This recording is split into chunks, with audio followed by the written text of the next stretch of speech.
We knew it was just a matter of time. In 2017, the clock ran out. If became when. The hurricanes had returned, and they kept coming and coming. You'd think that we had learned how to deal with things after the pummeling siege of 2004,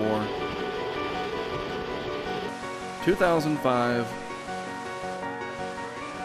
and 2008. Thing is, we got complacent and lost our way.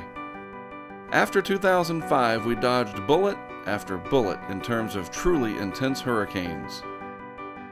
Those were happening elsewhere now: the Philippines, Fiji, Taiwan, and Mexico. They weren't a U.S. problem anymore, or so it would seem. The growth of social media fattened us up on likes, shares, and favorites. All the while, the stage was being set for the most destructive hurricane season in the Western Hemisphere's history. Harvey alone was bad enough. Then we had Irma, Maria, Jose, and Nate. For Puerto Rico, it's so bad that people are literally becoming hurricane refugees, fleeing the island for the mainland U.S. The stories that arose from the 2017 hurricane season are compelling. To properly tell those stories, let's start at the beginning of the year.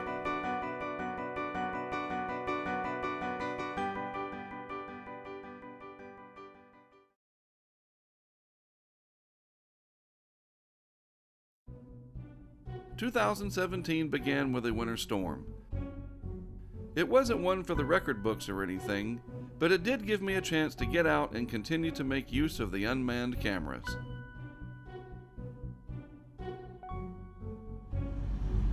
The storm affected areas from northeast North Carolina up through Washington, D.C. and beyond. While hurricanes were probably the last thing anyone was thinking about, much less in January, for me, it's all about being ready for the next event.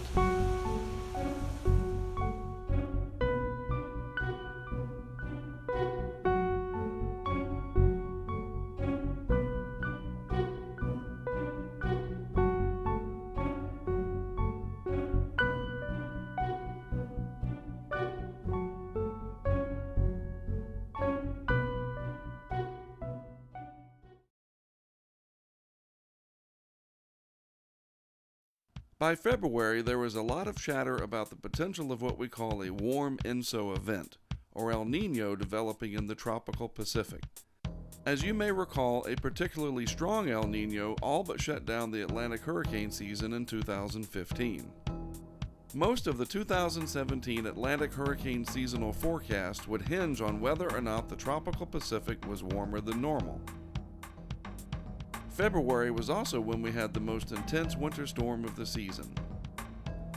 A strong low-pressure area was forecast to develop just off the New England coast and rapidly intensify. This meant that I would have a chance to visit one of my favorite off-season locations, Cape Cod.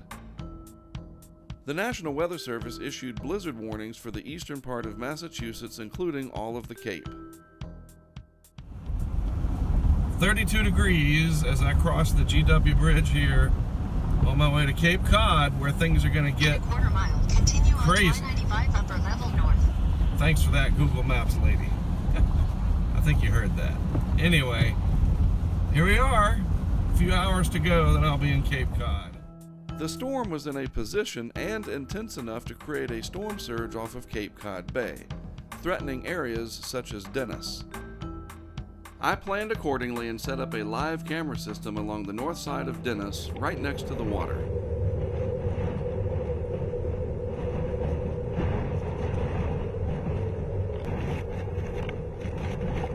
As the storm intensified, it ramped up the wind to between 60 and 70 miles per hour, enough to begin building a normally placid Cape Cod Bay into something that resembled the Atlantic during a tropical storm.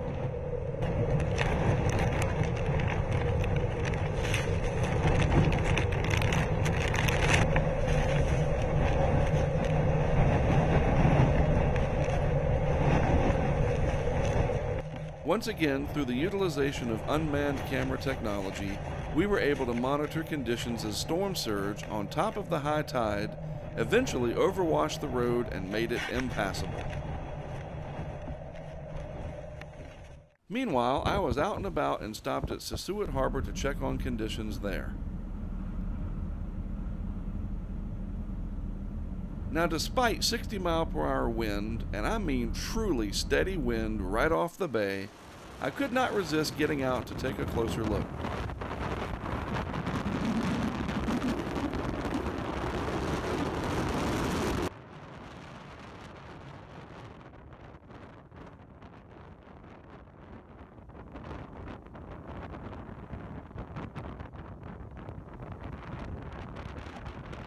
I made my way back over to Dennis, where the unmanned camera streamed live to the Weather Channel and our online audience. All of this happening while the bay literally spilled into the roadway. Storm surge from a winter storm.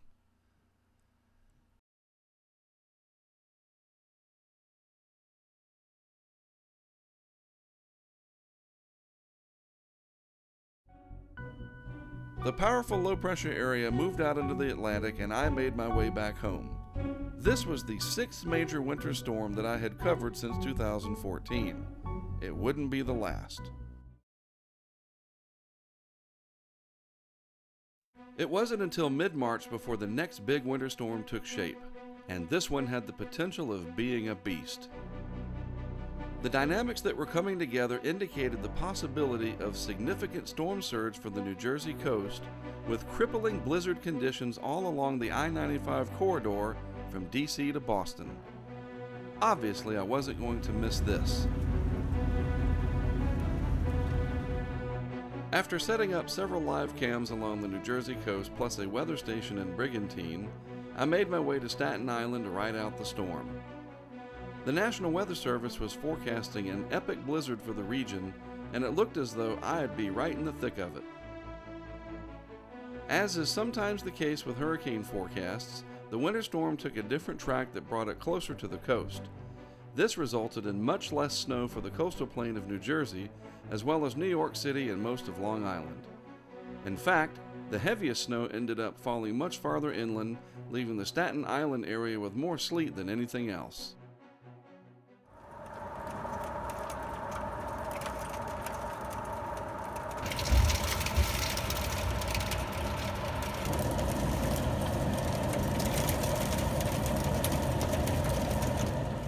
The powerful storm still had a big impact on the region, with some coastal flooding and a fairly low pressure for a non-tropical storm. My weather station in Brigantine recorded a minimum pressure that would rival a Category 1 hurricane.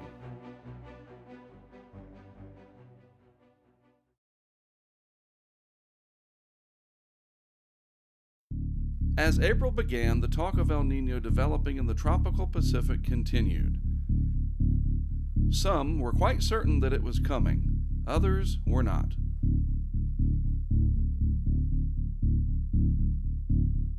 As such, on April 6, the first quantitative forecast from Colorado State University indicated a below-average season ahead.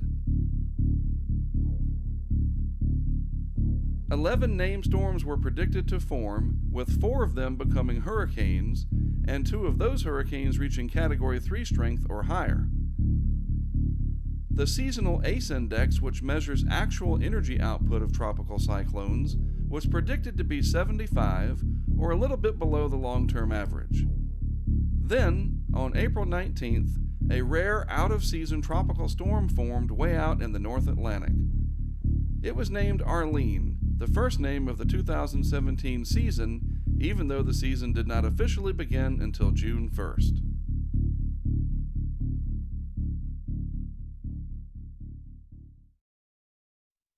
By early May, it seemed as if there were equal chances of either neutral conditions or El Niño by the peak of the hurricane season. As the month progressed, mixed signals remained from the major global models. Without a clear-cut signal as to the state of the equatorial Pacific, it was difficult to pin down just how busy the Atlantic basin might be. By the middle of May, it seemed as though a strong surge of trade winds would take place over the western and central Pacific towards the latter half of the month. Stronger trade winds, as indicated by the blues in this diagram, promote mixing and cooling of the ocean, not warming. With hurricane season just around the corner, this was an important turning point in the evolution of what was to come. On May 25th, NOAA issued their official outlook for the 2017 season. It seemed as though above average activity was the most likely outcome.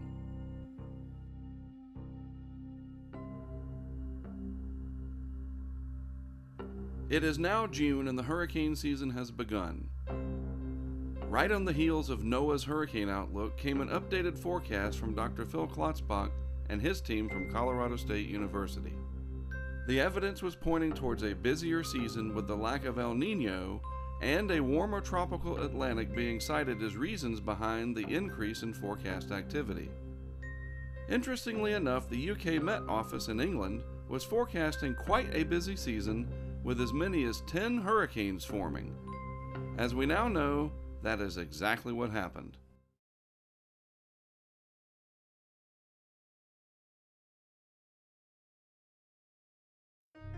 It didn't take long for things to get going, and by mid-June the tropics showed signs of activity.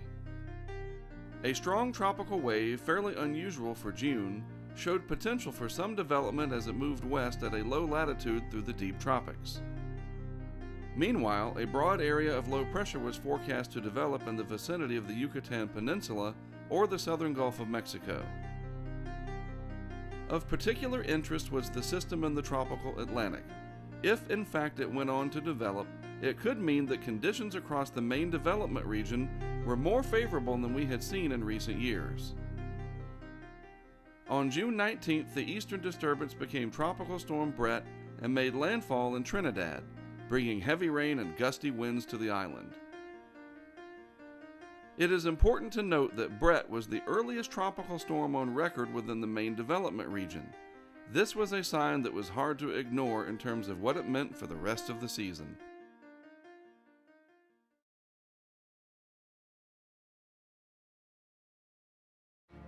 On June 20th, the National Hurricane Center began issuing advisories on Tropical Storm Cindy, located in the central Gulf of Mexico. Cindy was a typical June storm, meaning that it was rather disorganized due to strong upper-level winds that kept the center exposed during its entire life cycle. However, its sprawling feeder bands meant that copious amounts of moisture were being fed into portions of the central Gulf Coast, resulting in a lot of rainfall. Despite the lack of a well-organized core or strong winds, Cindy would be the first tropical cyclone field mission of the 2017 season, and in a very familiar location, the Mississippi Gulf Coast. I set up a remote cam in Gulfport along the drive at the small craft harbor. While it wasn't much to be concerned with, once again we had live video originating from one of our unmanned camera systems. As I say time and again, we take every opportunity to test, even during so-called weak tropical storms. While the center made landfall in southwest Louisiana, the fetch of moisture extended all the way into the Caribbean Sea. The result was heavy rainfall that resulted in flooding hundreds of miles from where Cindy came ashore.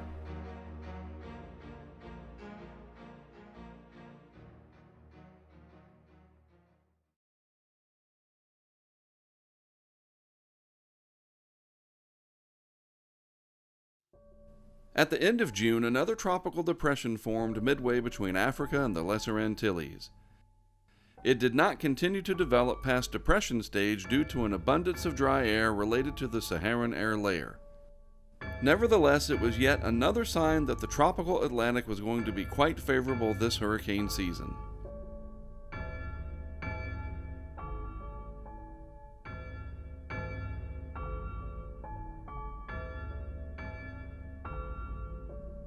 As we entered the month of July, the string of robust tropical waves continued, and on July 17th, the next tropical storm, Don, formed. Winds peaked around 50 miles per hour, but Don was short-lived due to a less than favorable overall environment.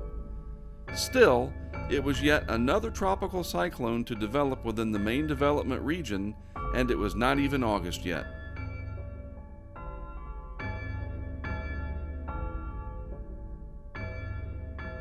At the very end of July, Tropical Storm Emily formed in the Gulf of Mexico along a dissipating cold front. It was a rapidly developing yet small storm that brought fairly significant impacts to portions of the Florida Peninsula.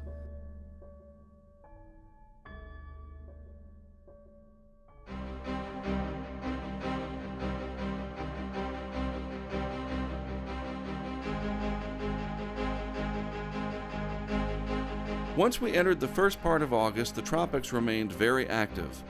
A tropical wave in the southeastern Caribbean Sea showed signs of organization and strengthened around August 7th into Tropical Storm Franklin.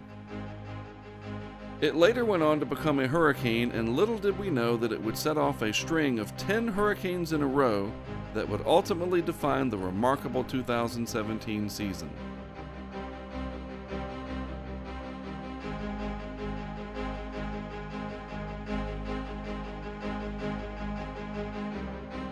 The next hurricane to form was Gert on August the 15th. It became a Category 2 hurricane at the fairly unusual high latitude of 40 degrees north, while situated over the very warm Gulf Stream waters. Unfortunately, strong rip currents produced by the hurricane killed 2 people, one along the North Carolina Outer Banks and the other one in Nantucket, Massachusetts.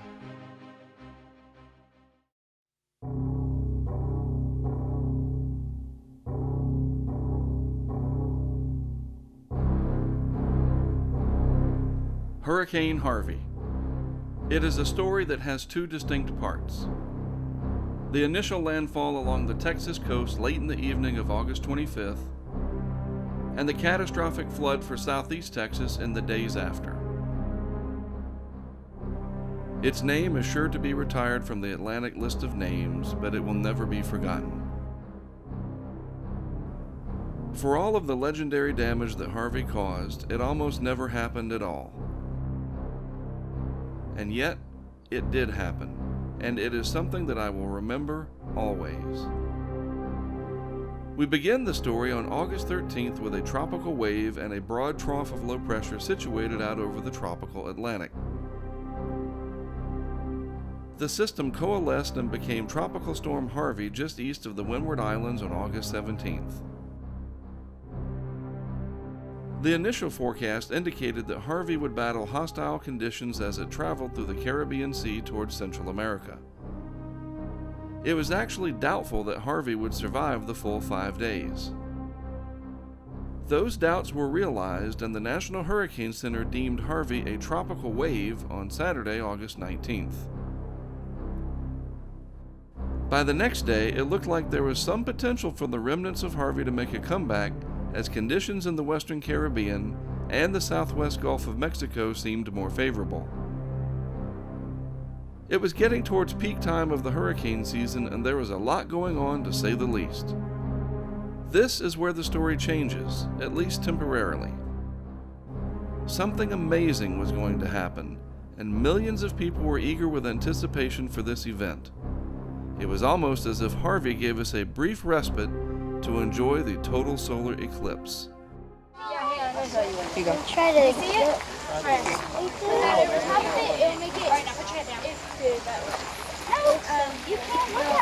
It looks like when you clip your toenails.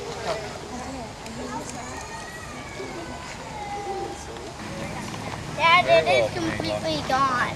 It's getting ready to. How much longer? Like 2 minutes and some change. It is. I set up a GoPro facing the lake to capture the entire event from start to finish. I also brought my quadcopter, which I will show the video from in a moment. The idea was to put it 400 feet above the lake to capture the shadow going past. You see, as a weather geek, something like a total solar eclipse is right up my alley. However, Harvey was on my mind. I had a feeling that it would make a dramatic comeback once over the southwest Gulf. But for this brief moment, I was able to enjoy a spectacle unlike anything I have ever witnessed before. It was truly a moving experience. I'm gonna get to take pictures of 2 sunsets. Oh.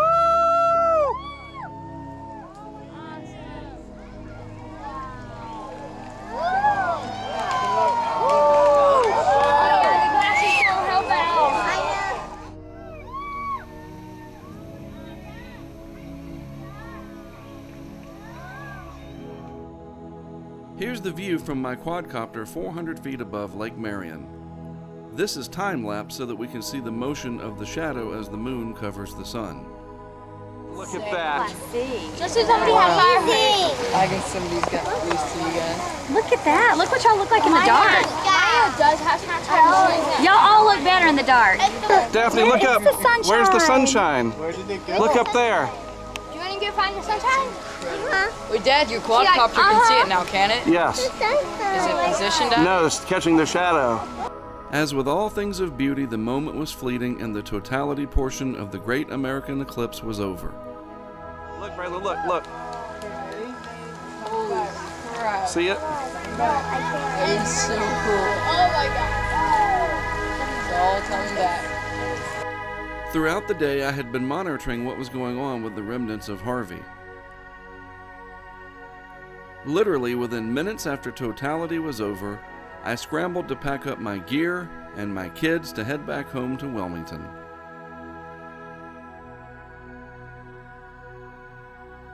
Harvey was headed for Texas, and it was time for me to get ready to do the same. After returning home from witnessing the solar eclipse, I prepared my equipment and got the Tahoe ready. I managed to get a few hours of sleep, then I hit the road for Texas on Tuesday, August 22nd. It is a grueling 2-day trek, and I have to say that I am glad that I left when I did. Harvey's remnants were getting better organized and were forecast by the National Hurricane Center to regenerate and become a tropical storm fairly soon.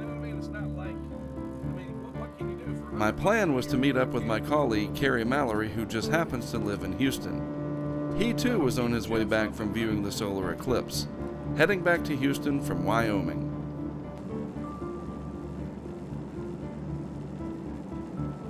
By Wednesday the 23rd, Harvey was back to tropical depression status.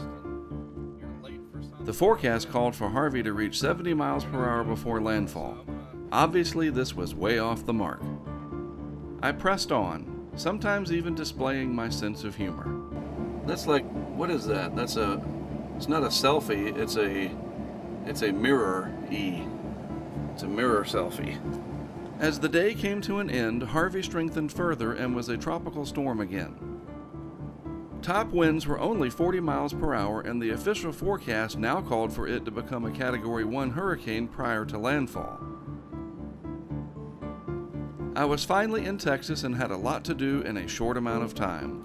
Leaving on Tuesday like I did was the smartest move of the season. I settled in at my hotel and immediately got to work poring over the latest data coming in concerning Harvey. Carrie was back in Houston from Wyoming, and our good friend Todd Pillay was with him. The three of us would work the Harvey mission together. We got some much-needed rest before heading south the next day. Good afternoon to you, Mark Sudduth, HurricaneTrack.com. It's about 2:15 p.m. Eastern Time. I am in Texas awaiting Hurricane Harvey, and it's rapidly intensifying in the Gulf. Definitely has everybody's attention. During the overnight hours of Wednesday into the day Thursday, Harvey underwent dramatic changes and was now a hurricane. In fact, for the first time in almost 12 years, it looked like a major hurricane, Category 3 or higher, would indeed make landfall in the United States. The team and I made our way out of Houston and down the coast to Corpus Christi. This was going to be a very challenging field mission. Harvey was intensifying quickly, and this portion of the Texas coast is difficult to work in terms of setting up equipment.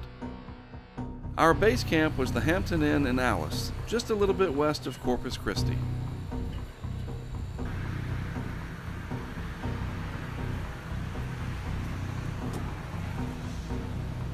It is now late evening and we are all set for Harvey. The far outer rain bands are just beginning to reach our location. The wind is picking up and the first raindrops begin to fall. Friday is crunch time. We had a lot to do.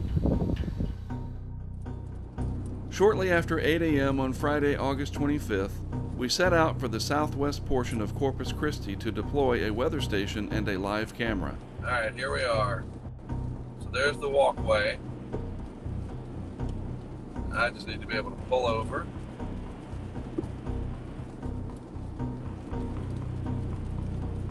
This is it.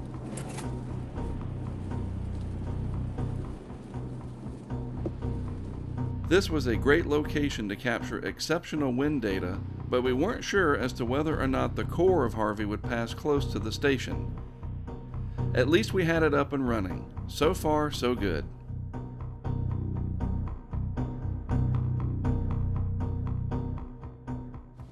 We left Corpus Christi and turned our attention to Port O'Connor. This is where we wanted to place one of the unmanned camera systems by itself. Now I have to say, I really wanted to put the second weather station that we have along the bridge near Lamar. However, the construction was all concrete and we didn't have anything to secure the 5-foot mast and anemometer to. This was very frustrating because I was convinced that the center would pass over Lamar. We kept on going and reached Port O'Connor just before noon.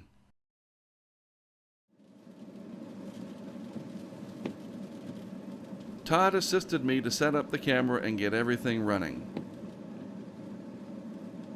Because of the projected storm surge for the area, perhaps as high as 12 feet above ground level, we placed the camera at 10 feet, the highest that we have ever placed one for a hurricane.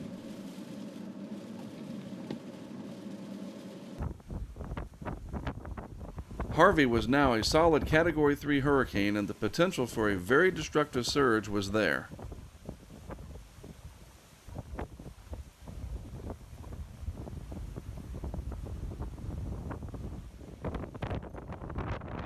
It didn't take long and we had the camera system running.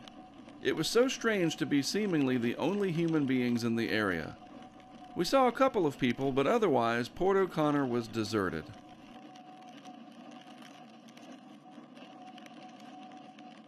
At this point we realized that Harvey was probably going to make landfall after dark, which meant that all of this effort was probably in vain. Nevertheless, we had the camera up and running.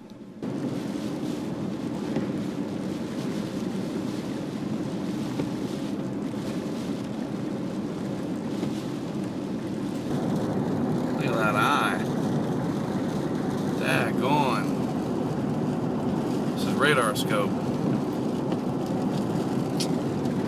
Yikes. Wow. Wow was right.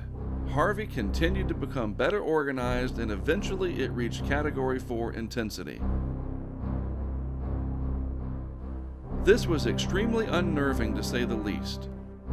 You don't mess with an intense hurricane such as Harvey, and especially in this part of Texas when you know it's going to hit at night.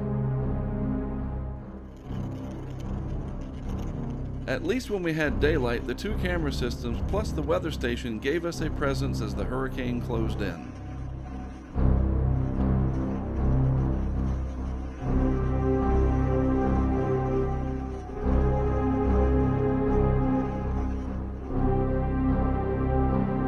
Darkness was approaching, and I made the decision that this is about all we could really do.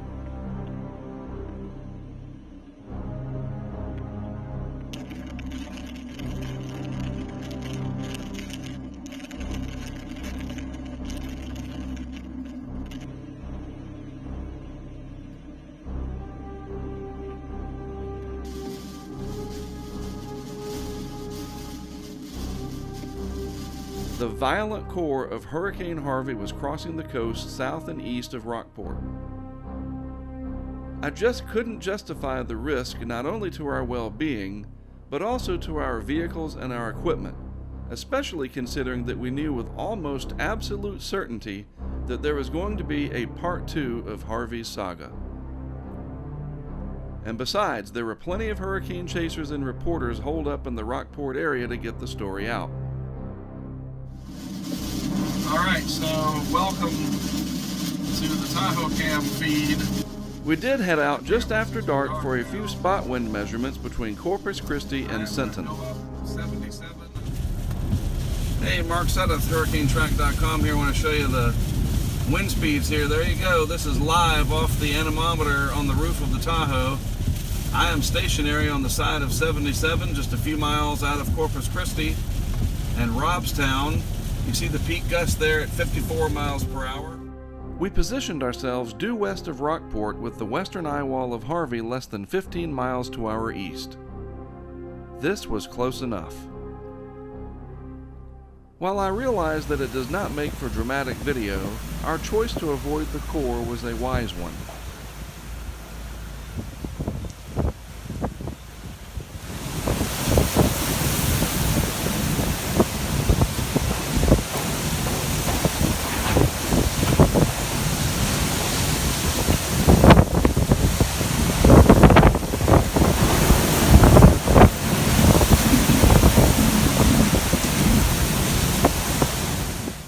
Harvey made landfall as a Category 4 hurricane, thus ending the nearly 12-year absence of major hurricane landfalls for the United States.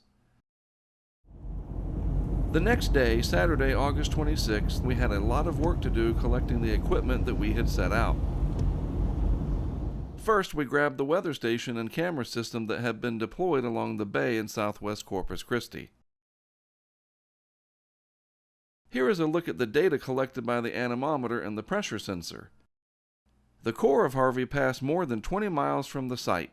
As such, the highest gust that we recorded was just under 80 miles per hour. Our next objective was to get to Port O'Connor to retrieve the camera system. We had no idea of the conditions there. The camera went offline during the overnight hours due to a local network outage. Alright, heading into Rockport now. On our way to Port O'Connor, we decided to see if we could get into Rockport. We had heard about how bad the conditions were there. Going down into Rockport, I'm just going to let this run and upload the raw video as soon as I get back to where we have connectivity. Major wind damage through here, as you can see.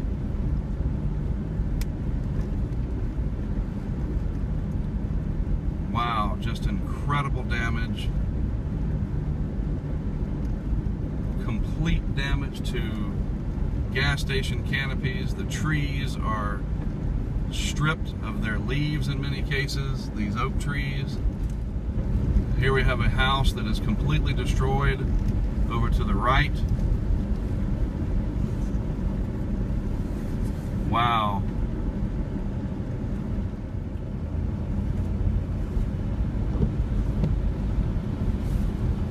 I'm going to pull over in just a moment because I really want to fly my quadcopter to provide aerial video.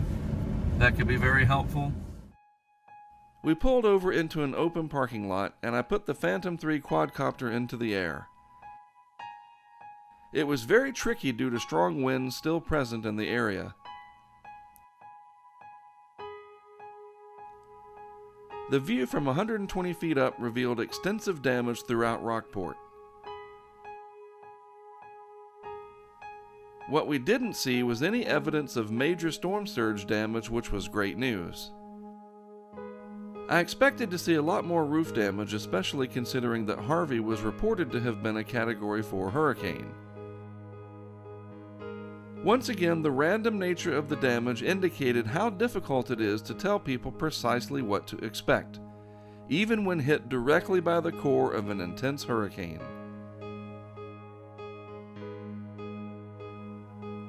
We continued to survey the damage from the ground, eventually making our way to the waterfront. Not a good situation here in Rockport.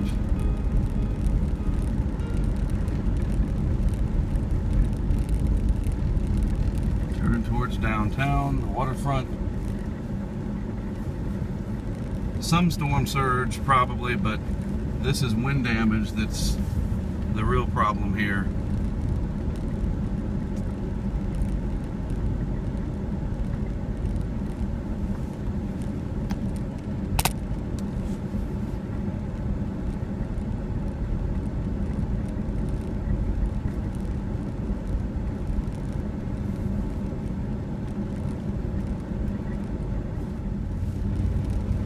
So that's the scene from Rockport. It's Mark Sudduth, HurricaneTrack.com. Thank you for watching. We left Rockport and continued making our way slowly to Port O'Connor. There was a considerable amount of debris in the road as we passed through the populated areas along Highway 35.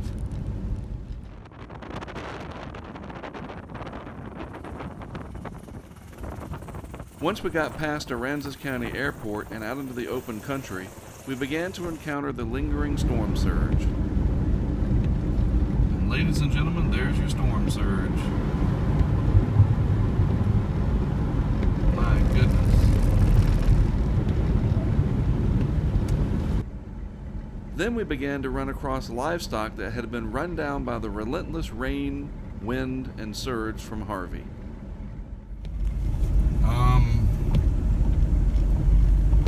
What the heck? Hey man, it's gonna be okay. Alright? Hang in there. Hang in there. I wasn't trying to be funny. It was a very helpless feeling to see these animals stunned, confused, and in need of help. There is nothing that we could do but post the information about it on social media in hopes that help would arrive soon enough. For some, the hurricane was too much.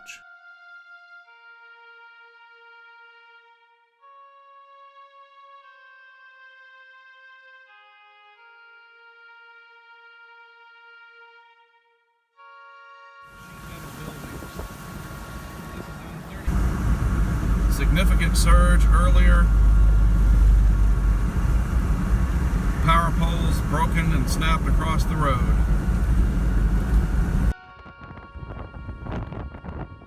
It is hazards like this that can get us into real trouble if we're not careful. People think that intercepting and studying hurricanes is exciting. Well, I'm here to tell you that it can also be very dangerous, even if it's not the hurricane itself that gets you.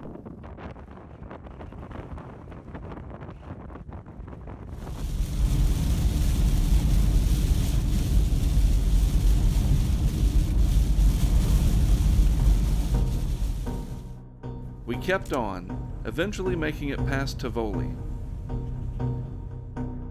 Once again, more evidence of storm surge.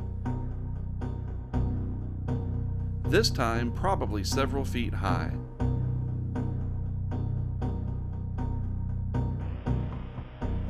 And once again, more livestock.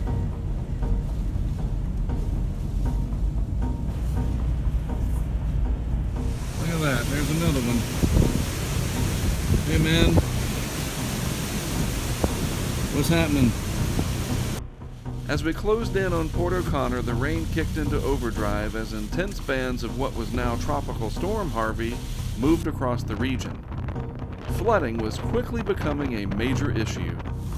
Epic disaster unfolding here in eastern Texas.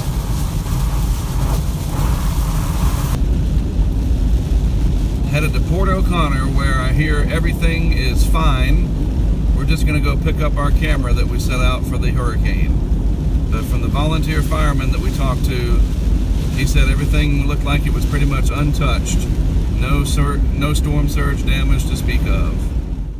We finally made it to Port O'Connor and were relieved and surprised to see very little evidence of storm surge from Matagorda Bay. We worked quickly to retrieve the camera unit and officially began Phase 2 of our operation. It was time to get to Houston.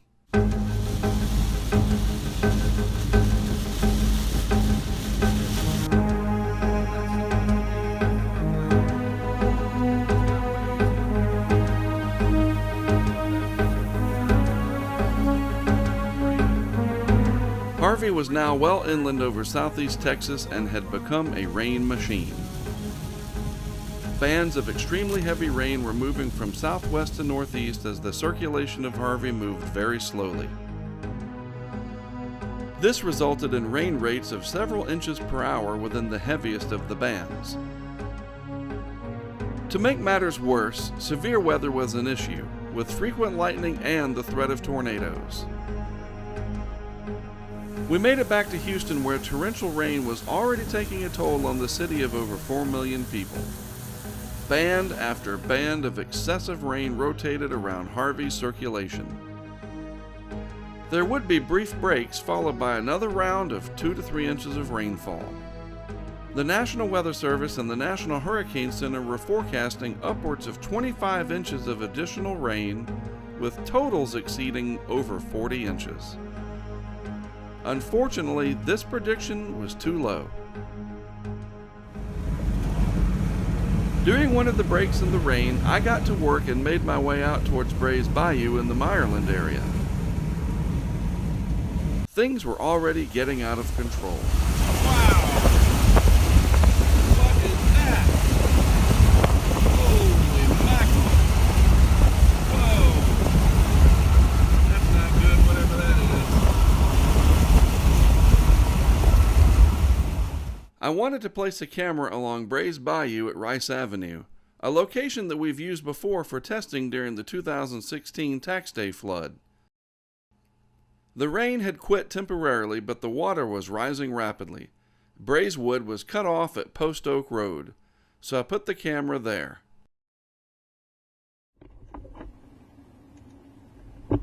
I parked my Tahoe on the median of North Bray's Wood. An abandoned car was quickly being surrounded by the flooding.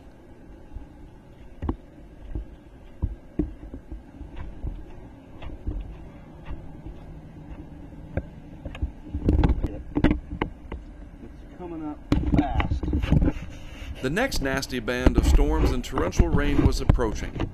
Lightning flashing in the distance constantly reminded me that time was running out.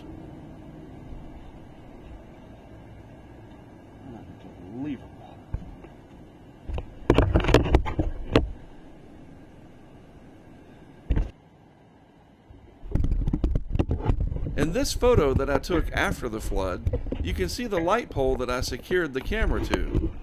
Keep in mind, it was about 5.5 feet above the ground.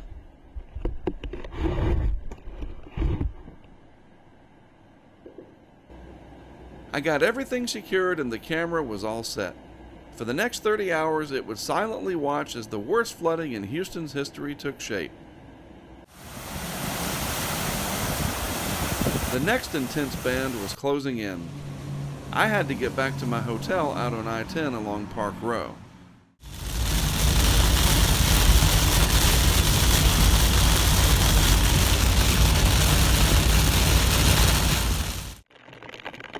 Bray's Bayou was quickly rising due to all of the rain that had fallen upstream. The Meyerland area was flooding, and it was happening during the middle of the night. Just a horrible, frightening situation.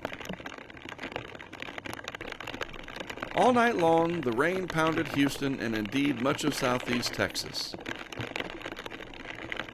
Water levels across the region's flood control network were rising, many already out of their banks and flooding nearby neighborhoods. Bray's Bayou was no exception. It too was nearing bankfull at my camera location.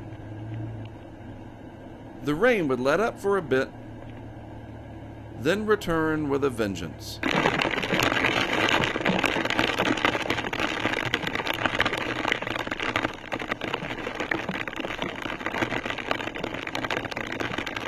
All the while, the water rose higher and higher, and this was the case across a large portion of Houston and surrounding areas. And this was only day one. We had a long way to go.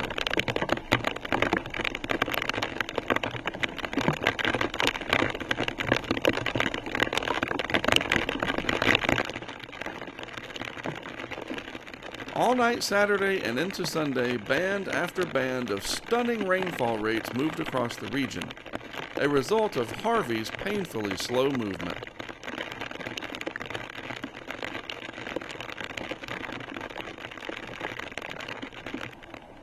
By daybreak, the water had risen several feet and was still going up.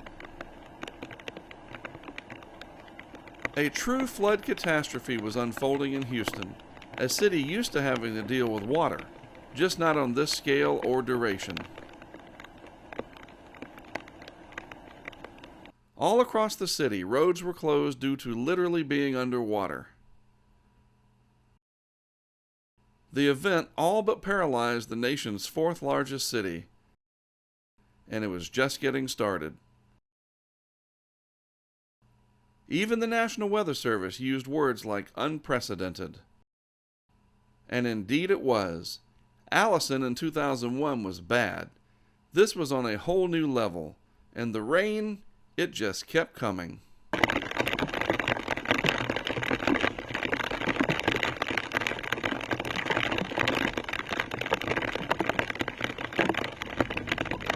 I could not move around much at all for obvious reasons, but I was close to another location where flooding was taking place. South Maid Creek at Greenhouse Road, already well over its banks. Here is where my hotel is located, and just down the road along Park Row was Greenhouse. I prepared another camera and set it up on Sunday afternoon.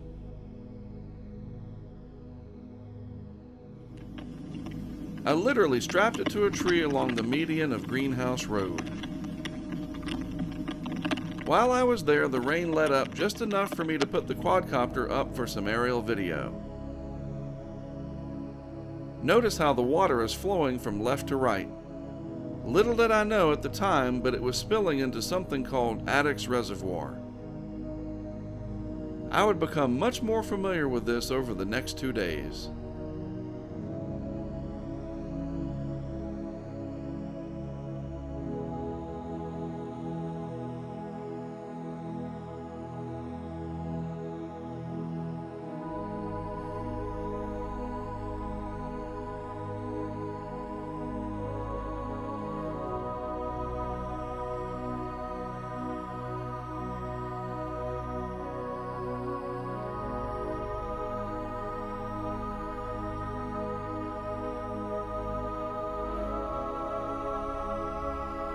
Not everyone in Houston was flooded, but for those that were, it was devastating.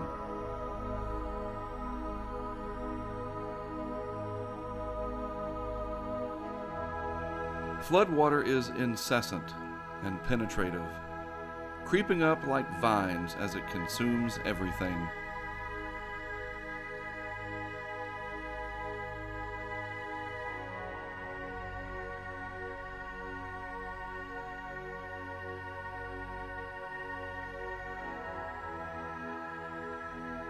This scene was repeated across a vast portion of southeast Texas. Obviously worse in some areas, less so in others.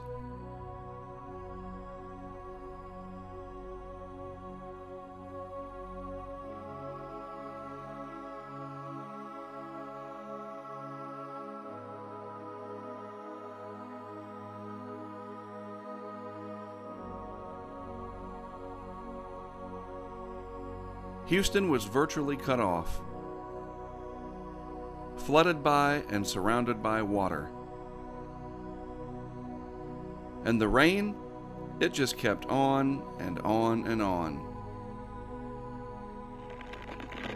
I had never experienced anything like this in my career. It was overwhelming. 50 inches or more, truly an historic event. This remarkable before and after demonstrates the extreme circumstances unfolding before us.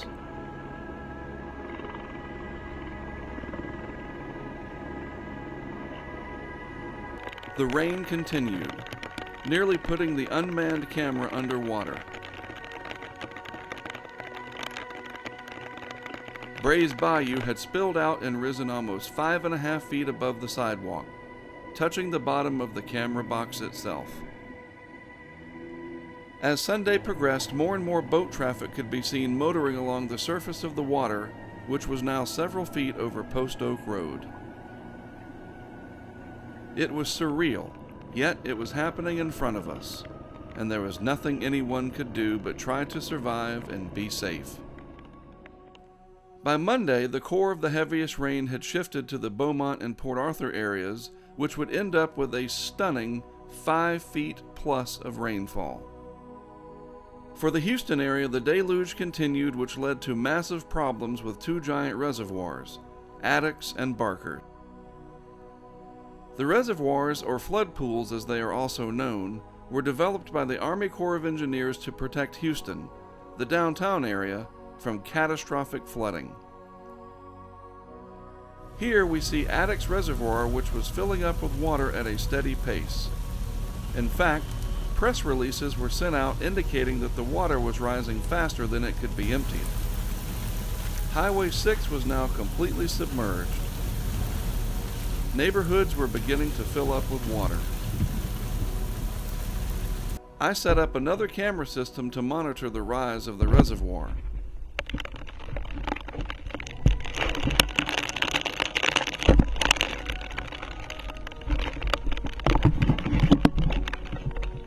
This was an unprecedented event, and it was unclear as to whether or not the water would overtop the earthen dam that you see to the left.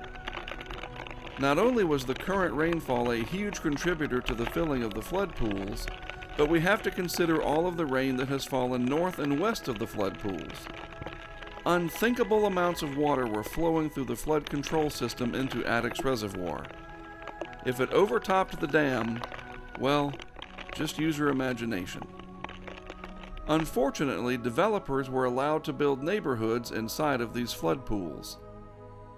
Needless to say, the results of those decisions were coming to painful fruition. Out of curiosity, I turned off of Park Row, crossing the dam onto Barker Cypress Road. At this moment, it hit home just how bad things were getting.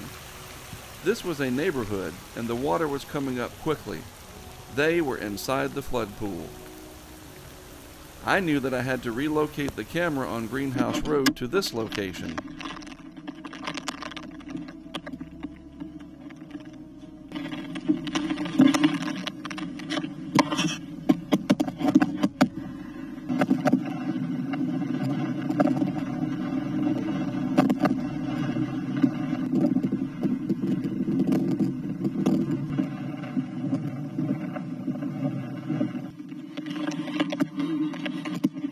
Here we go.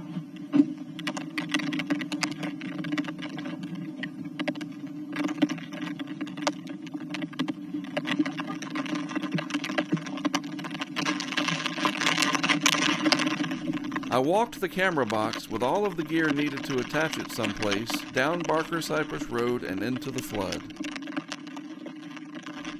Luckily, I was wearing boots that came up to my hips.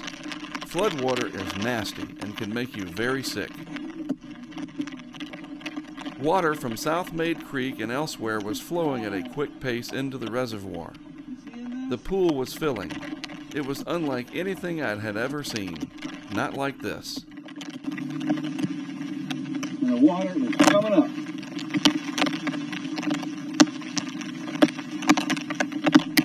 I attached a bracket that would support the weight of the camera and quickly got to work to get it set up. Extra set of hands.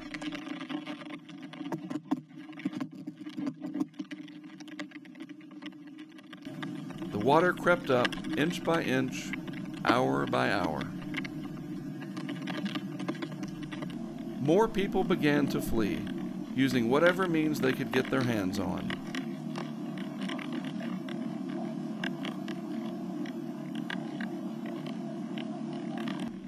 Harvey was still a tropical storm and it was windy, which made things even more difficult. Night fell as people continued to evacuate the neighborhoods that were inside of the flood pool known as Addicks Reservoir.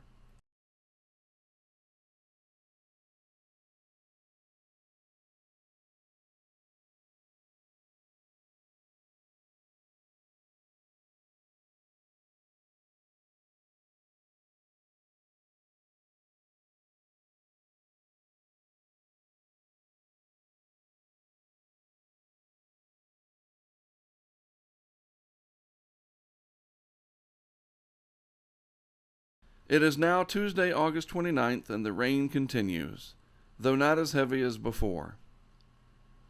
Yet, the flood pool is slowly filling. While it is doing its job protecting downtown Houston, it is still not known for sure if it will overtop the dam and create an epic human catastrophe. At this point, it was still rising faster than it was being emptied. For those who were still inside the flood pool, things were going from bad to worse.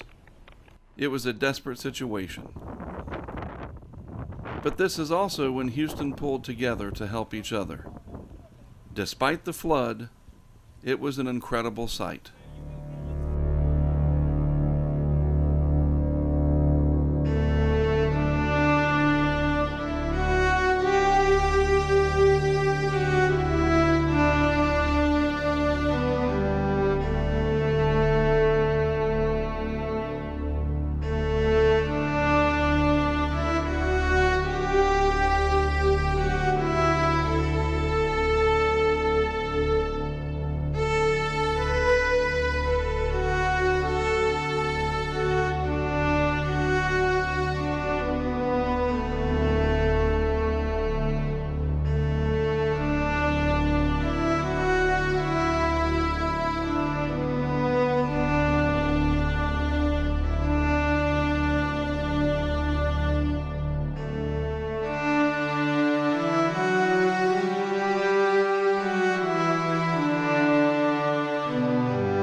Eventually, the rain stopped and the skies cleared. Houston was changed forever, but profoundly stronger. The flood continued for days and days, and Harvey went on to set the record for the most rain ever recorded in the United States. At least 95 people died as a result of the hurricane and the flood. Countless others lost their homes, businesses, and maybe even their hope. Flooding is tough. Recovery will take a generation or more. On Wednesday, August 30th, I left Houston and began my way back home to North Carolina.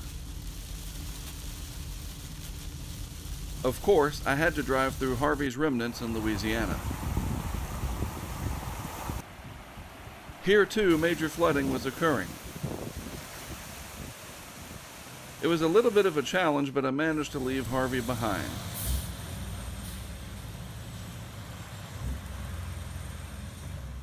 I'm good. I want to stay with my property. We're leaving them there. But many Port Arthur residents trapped behind the floodwaters don't want to stay. The 2017 hurricane season was not about to let up. In fact, just the opposite. Now, we have a new problem, and its name is Irma.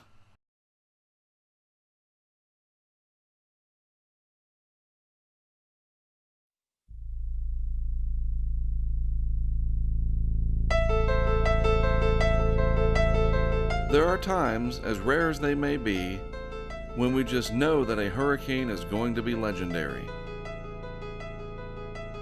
As August came to a close and September began, we knew that Irma was trouble.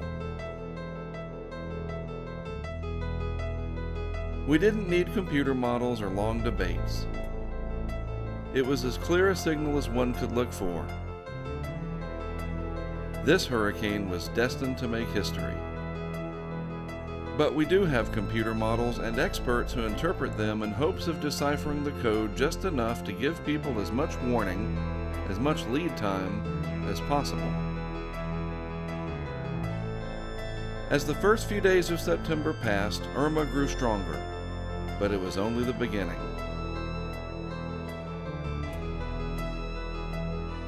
By Monday, September 4th, it became clear that the powerful hurricane would impact portions of the Lesser Antilles. As such, hurricane watches were posted. You know how the story goes.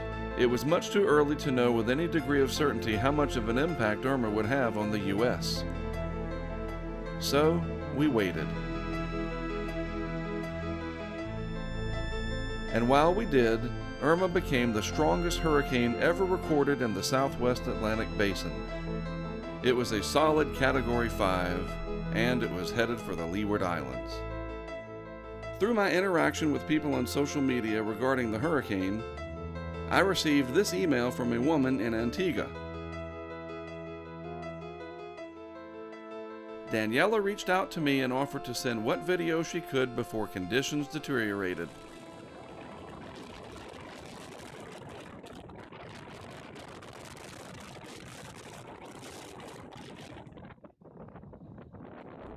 I was also communicating with a gentleman from St. Bartolome who was very concerned about Irma. His name is Mirko, and he moved to St. Bart from Italy. At first, he wanted to express his gratitude for my updates and obviously wanted to stay on top of things as Irma progressed. Irma was a concern, and by now, September 5th, it looked as though a direct hit was possible. And of course, it was a Category 5 beast. Mirko had explained to me that his house was up on the hillside. Storm surge was not an issue, but the wind most certainly would be. By late afternoon, Irma was within radar range of the various islands. The very well-defined eyes stood out and seemed to be aimed directly at the island of Barbuda. And just a little ways beyond that was St. Bartolome. As the sun set, the satellite presentation was stunning. On St. Bartolome, Mirko took photos as the clouds thickened and the Atlantic churned away with the approach of Irma.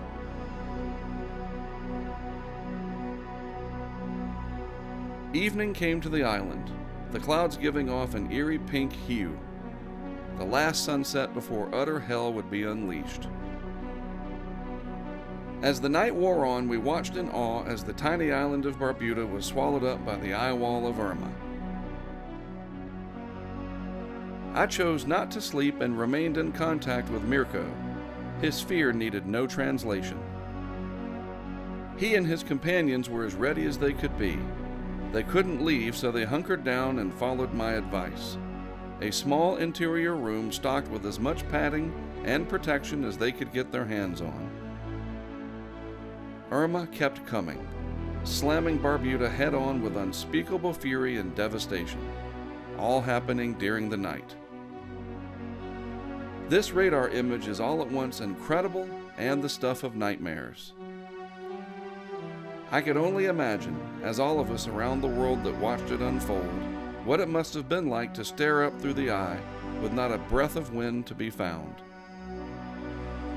In only a few hours' time, Irma would arrive in St. Bart, Anguilla, and St. Martin. I worried about my newfound friend and his companions as they waited for the inevitable hammer to fall. I kept wondering, what were they thinking, feeling, or talking about? We remained in contact on a regular basis via Facebook Messenger. I would send them updates. It was never good news. Mirko likewise did all he could to keep me informed. I think it helped a little for them to know that I cared. Even though I was over 1,300 miles away and for all intents and purposes, these were complete strangers. They were all exhausted, and it was all about to ramp up in a big way. All I could do was be honest and keep engaging as best I could. Sometimes, honesty bears brutal news.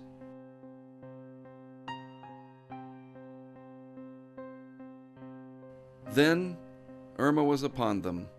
Time ran out. The Category 5 hurricane was passing directly over St. Bartolome. Not long after, an incredible surprise. Mirko sent me a photo of the barometer reading as this was unfolding. It was shortly after 5 a.m. local time, just on the edge of dawn probably, but it didn't matter. Then, they entered the eye, and Mirko somehow managed to get another photo of the pressure reading out to me. It was stunning, and it was the last time that I heard from Mirko. From that moment on, I knew that they had some time to regroup during the calm of the eye. but the backside would likely deliver Category 5 wind directly over them, right off the ocean. They were nowhere near being out of danger. That is St. Bartolome in the lower right corner with St. Martin in the upper left. Anguilla was still in the relentless eye wall. By the 5 a.m. advisory package from the National Hurricane Center on Wednesday, September 6th, it became clear that I was likely heading to Florida to intercept Irma myself. However, there was still a huge amount of uncertainty concerning Irma's track. At this point, it was possible that it could turn just east of Florida and take a track similar to that of Matthew in October of 2016. Needless to say, Irma had everyone's attention from the Bahamas to Florida and up the east coast of the United States. As the afternoon wore on, Irma continued its rampage across the British Virgin Islands, making landfall after landfall while maintaining unprecedented intensity. Up in my neck of the woods in southeast North Carolina, the shelves were already bare. Irma was nothing to take lightly. I too was preparing and had my Tahoe serviced and ready for the road. It was almost go time. But to where exactly? This was a tough choice. And while we were fixated on Irma, the 2017 hurricane season continued to overachieve. We now had 2 new tropical storms to track, Jose and Katia. It was overwhelming to say the least. The 5 p.m. forecast on Wednesday the 6th indicated a landfall in southeast Florida with a track along or just off the coast from there. We're talking hundreds of miles of coastline to cover and the evacuation of millions of people from south to north. I was also still concerned that Irma could pass just east of Florida and deliver a devastating impact to the Carolinas. It was agonizing, but I made the decision to head to Miami first and assess the situation from there. And that's when we start closing those lanes. So it gives you an idea that there's plenty of time to evacuate, but if you want to get out early, that's not a bad idea either. Interstate 95 northbound lanes in South Carolina were already clogged with evacuation traffic as hundreds of thousands of people from Florida, Georgia, and South Carolina fled Irma. And for good reason. The forecast from the National Hurricane Center painted a grim picture for the southeast United States. Irma was coming. Each hour that passed was an hour off the clock, and it was still a Category 5. But now we had 2 other systems to keep up with Jose being the most concerning. As if it was part of a bad dream, it looked as though Jose, now a major hurricane, could have direct impacts for portions of the Leeward Islands that were devastated by Irma less than 2 days ago. After a couple of hours on the road, my thoughts consumed by a million what-if scenarios concerning the days ahead, it happened. I heard from Mirko on St. Bartolome. Somehow he had internet access and sent me a remarkable photo. At 5:45 a.m. local time on September 6th, during the calm of the eye of Category 5 Irma, Mirko took this photo, a true testament to just how intense Irma was. This was history. I continued my trek south and on into Florida. I stopped along Interstate 95 near Daytona Beach to capture the evacuation traffic from my quadcopter. As far as I could see, nothing but a stream of automobiles slugged their way north. I never get used to seeing that. I also never take for granted what those people are themselves going through. The stress is almost unbearable. Friday moved us ever closer to a landfall of Irma over South Florida. Precisely where this would happen was the big question. The overall track shifted west and thus reduced the threat of a direct hit on places such as Miami, Fort Lauderdale, or West Palm Beach. And now we had 3 hurricanes churning at once, a record-setting event in terms of energy output for the Atlantic Basin. Obviously, my focus was on Irma. I continued my journey, reaching South Florida by Friday afternoon. It was surreal. I had the place virtually to myself. Irma was a large hurricane, and to say that the effects extended well out beyond its core would be an understatement. All of the Florida peninsula was going to be impacted. I staged in Miami and formulated a plan. For now, time was on my side, but the clock was ticking, the countdown to zero ever present in my mind. The plan was this: set up a live camera in Miami, and specifically Brickell. A friend of mine who just happens to work at the National Hurricane Center offered up his 19th floor condo. Next would be the Florida Keys, probably near Marathon, and this is where one of my state-of-the-art weather stations would be deployed. I had a real opportunity here to capture potential Category 4 wind as Irma crossed the delicate string of islands. Placement would be everything. My third camera system would go on Marco Island at the Caxambas boat ramp, a very familiar location that I worked nearly 12 years ago prior during Hurricane Wilma. The fourth camera system would be set up in Naples, where the potential for catastrophic storm surge loomed large. This was the plan for now. If needed, I could place 2 additional camera systems further up the west coast of Florida. It was now after dark, and the time had come to begin setting out the equipment. I chose to head to the Keys first to get that system up and running. The battery life was roughly 70 hours, more than enough time to capture Irma's effects. Lucky for me, I had help. A friend of mine from New Jersey, Mike Adams, was in South Florida, also in anticipation of intercepting Irma. Use the right lane to take the State Highway 826 North Ramp, then keep left at the fork. Nope, everybody's going through looking. Mike and I made our way out of Miami and down US 1 into the Florida Keys. Again, it was so strange being the only vehicle on the road. At least people evacuated and were not taking chances with Irma. In a quarter mile, your destination will be on the right. After scouting out several possible deployment locations, I decided that the bridge over Vaca Cut near Marathon would do the trick.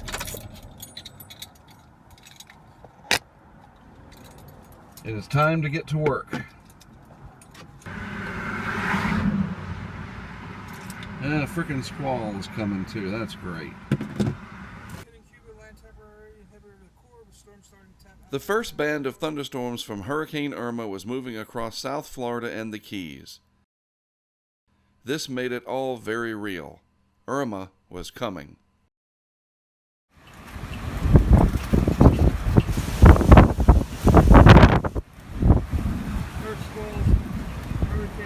The squally weather slowed us down a little, but we worked hard and installed a state-of-the-art anemometer to measure the wind, a pressure sensor for air pressure, and a live camera to show the world what Irma looked and sounded like from the Middle Keys.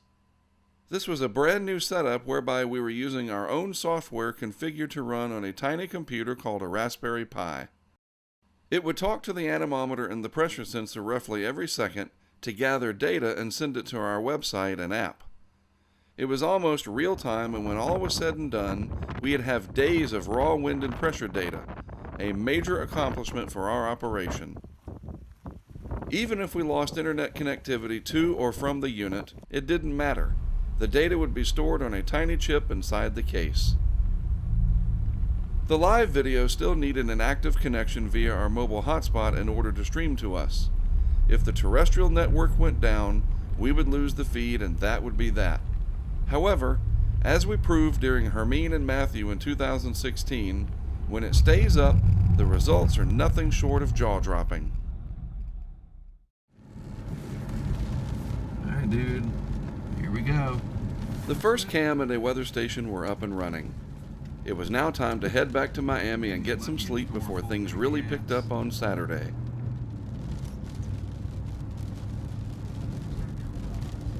On the way out of the Keys, we were treated to a phenomenal light show, the outer edges of powerful Hurricane Irma.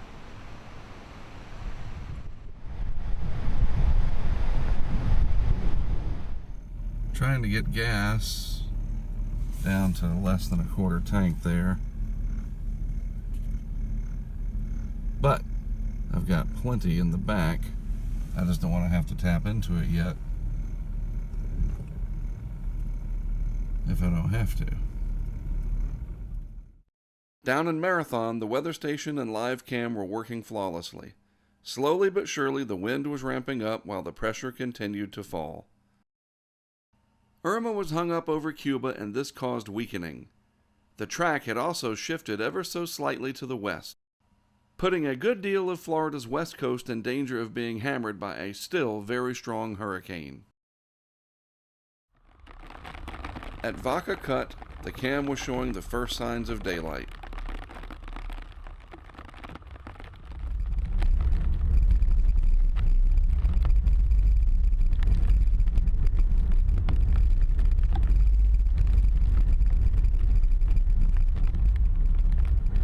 After a few hours of rest back at my hotel in Miami, I made my way to Brickell to set up the camera on the balcony of my friend's 19th floor condo. Good afternoon to you. Mark Sutton, HurricaneTrack.com here. I'm going to downtown Miami. In 500 feet, turn left onto Florida 948 West. That lady. Can't pass up the opportunity to put a camera system on the 19th floor of a condominium. The hurricane force wind field is almost certain to impact the greater Miami area, and so I feel like I should set one up there. We have several available, so why not? Pretty intense cell moving into the greater Miami area.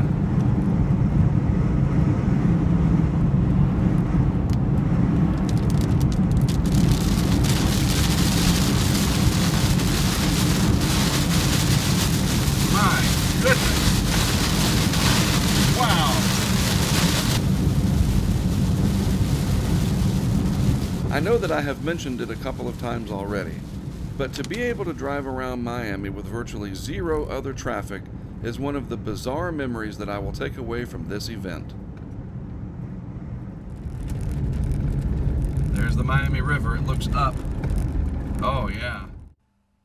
After parking the Tahoe, I stepped back to just kind of take everything in. It's not every day that you see the heart of Miami this empty. Unfortunately, the building was on lockdown, and as such, the elevator system was not allowed to be operated except for emergencies. Me setting up a camera on the 19th floor did not constitute an emergency, so I hiked it. So here I am, having to walk up the stairs to the 19th floor to set up this equipment right here. I'm only on 3. Okay, update. I've made it to 10, and I'm still alive. Oh. I tell you what, this is dedication for covering the effects of a hurricane. Coming up to 11.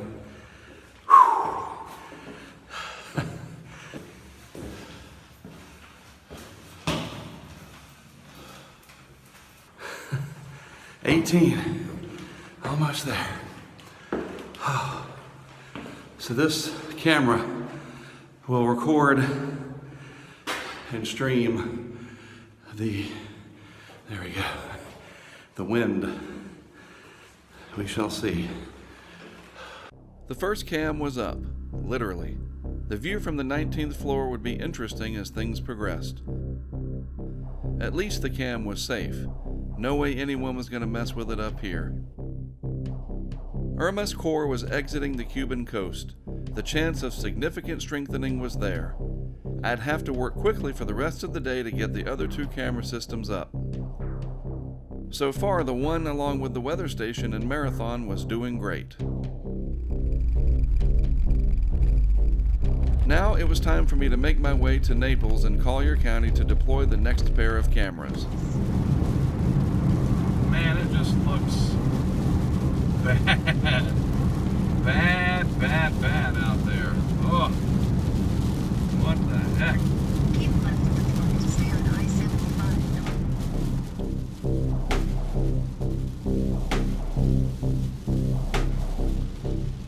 I would finally rendezvous with Carrie and Todd, who would assist, and they had extra fuel. something I was in desperate need of.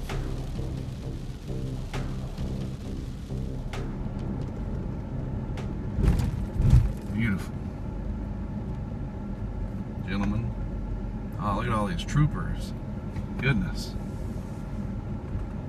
At this point, the latest information from the National Hurricane Center regarding storm surge indicated that as much as 15 feet of inundation would occur above ground level along the extreme southwest portion of Florida. Of course, this was highly dependent upon the exact track and the intensity of Irma, something that was still not known for sure just yet. I consulted with some of the officials within Collier County Emergency Management about where to place the camera systems. Marco Island was up first.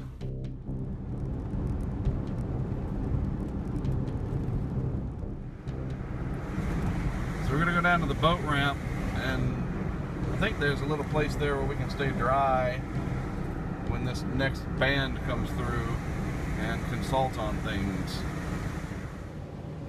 He didn't want to get wet. Heck of a job he chose. Mm-hmm.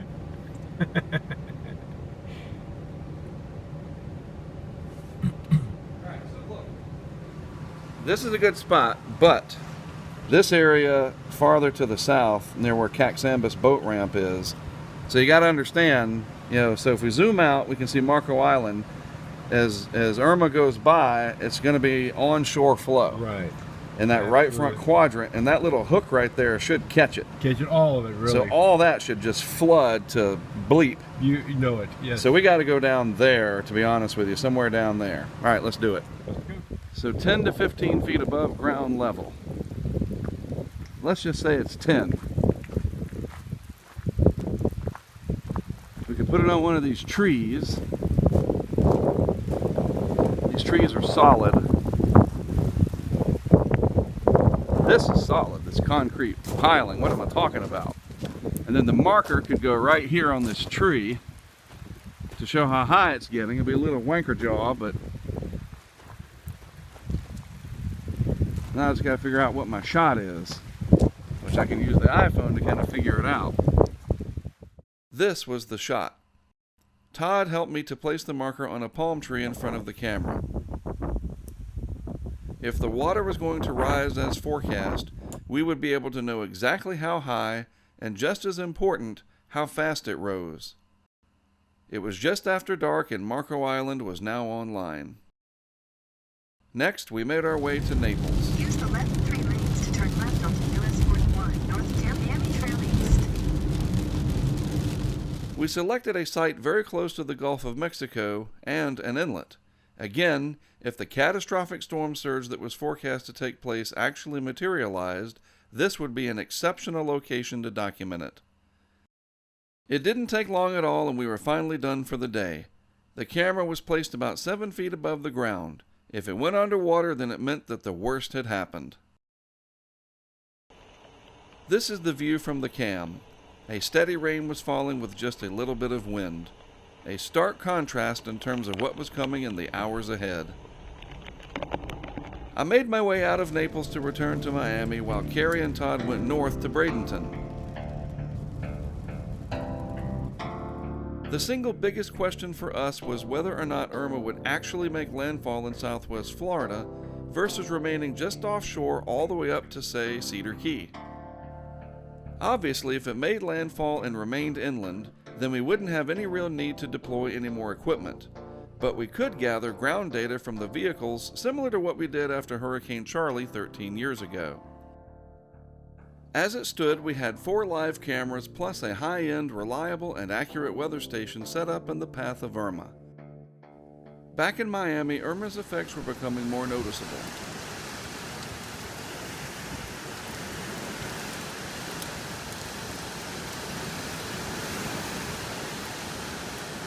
I did my best to get a few hours of sleep. Meanwhile, Irma was closing in on the southern portion of Florida. The Miami cam, the weather station, the marathon cam, Marco Island, and Naples were all doing great. This was it. At least for now, there was nothing else to do but wait and see what path Irma took after crossing the Florida Keys. That was going to happen in broad daylight, and I had a front row seat.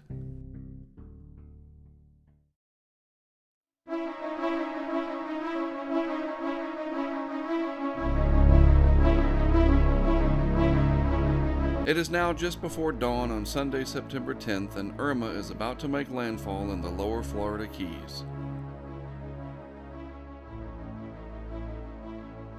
Our weather station in Marathon was recording frequent hurricane force wind gusts. The pressure was falling rapidly. As first light approached, we could barely make out a wild and turbulent scene from the live camera looking out towards Key Colony Beach over Vaca Cut. In Naples, steady rain and breezy. At my hotel in Miami, the wind was strong but nothing severe just yet. It was almost time for me to leave and head north to Orlando.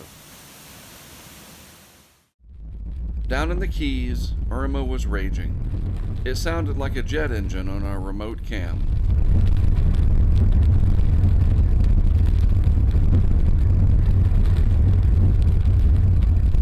This is what it looked like just 24 hours ago. Key Colony Beach in the distance, now overrun with storm surge.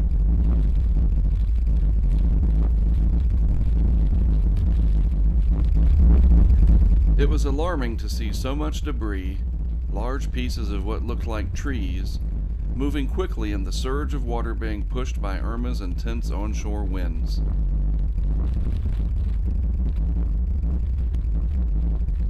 The core of Irma, still a Category 4 operationally, was passing over the lower Keys.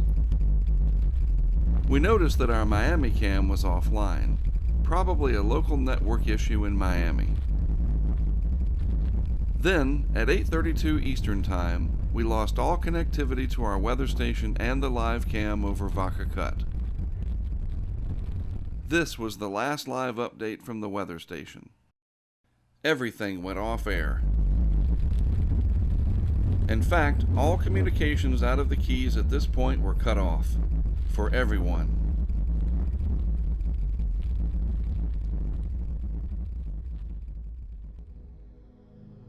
I departed Miami to make my way north to Orlando and eventually over to the Tampa Bay area. You have to understand that even now, as Irma crossed the Keys, no one knew for sure whether or not the core would come inland over Collier County, the Naples area. In fact, the official forecast still showed a track just offshore, which, if it verified spot on, would result in a catastrophic storm surge for a good deal of the west coast of Florida. These next few hours were absolutely critical on so many levels. Every wobble, every mile mattered in terms of the track of Irma from this point on. There he is. I took a quick detour over to Oakland Park where my good friend and colleague Mike Watkins had some spare gas and a few words of wisdom as we awaited Irma's next move. The last couple of frames here you can see where the western part of the storm is starting to rebuild itself and kind of kick out some of that dry air that it had brought in earlier, which means it's probably intensifying now. The other story is, although a lot of the computer models had the center moving near Key West and then out toward possibly the western Gulf or Florida coast later on, it has moved almost due north after crossing east of Key West earlier this morning, right. Which means that Everglades City, Naples, Marco Island, pretty much all of Collier County could experience a significant storm surge with this passing much closer than. And we can see that on the radar scope down here too. The core of Irma, now a slightly weaker Category 3 hurricane, was moving steadily closer towards Collier County. Marco Island, Everglades City, and Naples were all about to be hit hard. Over on I-75, my friend Mike Adams was in the thick of it as intense bands along the east side of Irma's massive circulation brought hurricane conditions to the Everglades.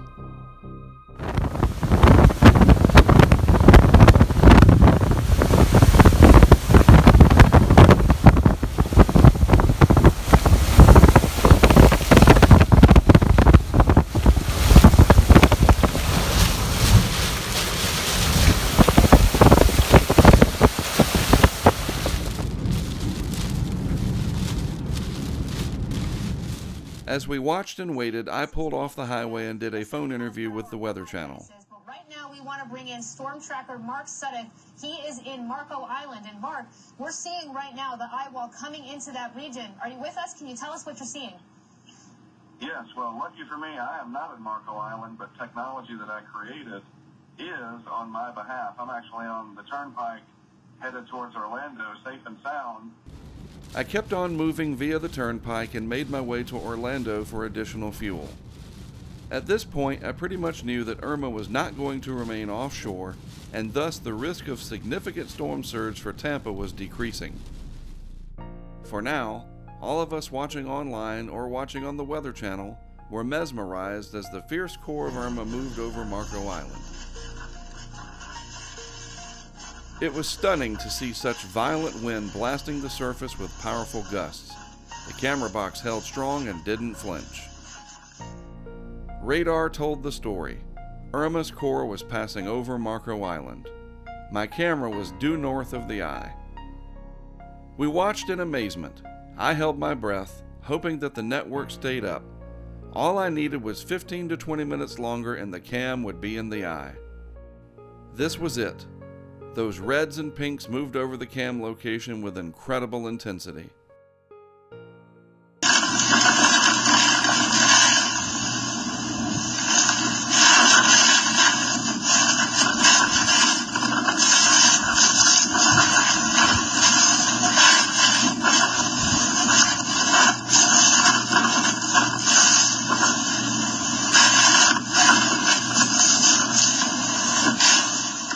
Then, gone.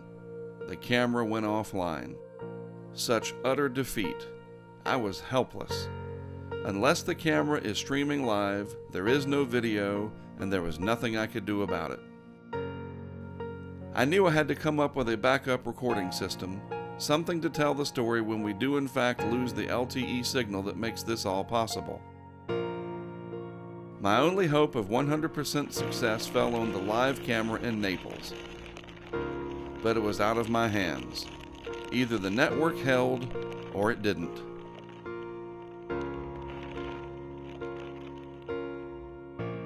I continued up into Central Florida, battling intense rain bands as they spiraled in off the Atlantic.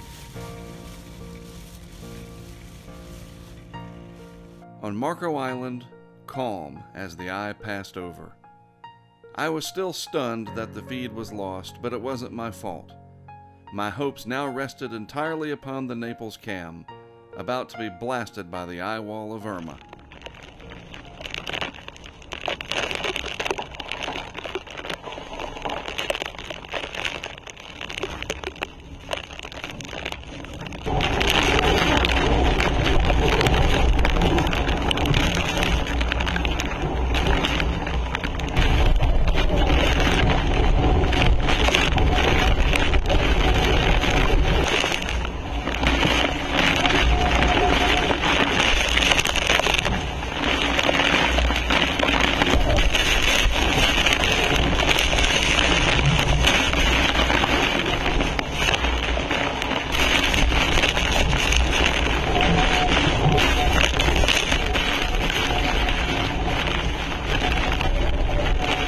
The camera stayed up, the network held, and we witnessed firsthand the wrath of an intense hurricane at point-blank range.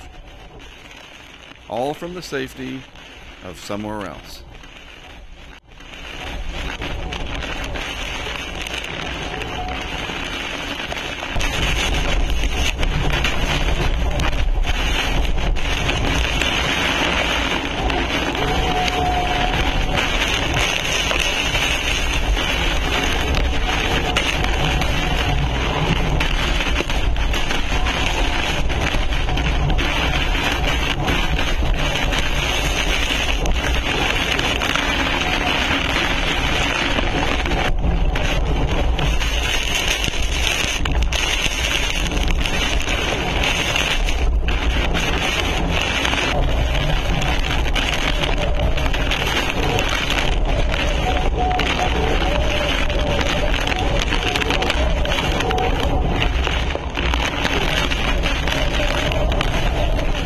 was worried about the water rise, and as we can see, it was moving quickly from left to right.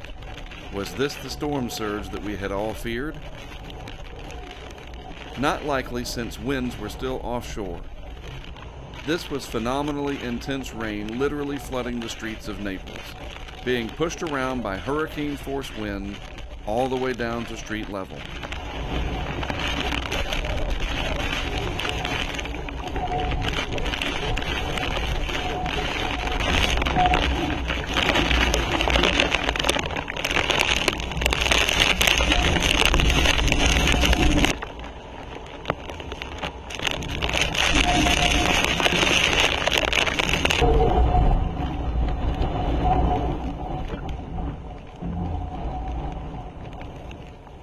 Naples was in the calm of the eye. This is absolutely remarkable, and somehow the camera remained online despite a massive beating from wind and rain. A truly huge moment for our project once again. While there was some rise in the water levels, the horrific surge never materialized. This is due to the fact that Irma moved directly over Collier County and was weakening.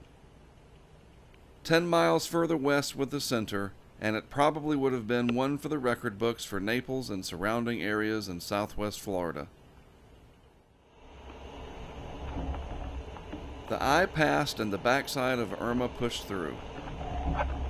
The camera remained online for another 17 hours, exactly as designed.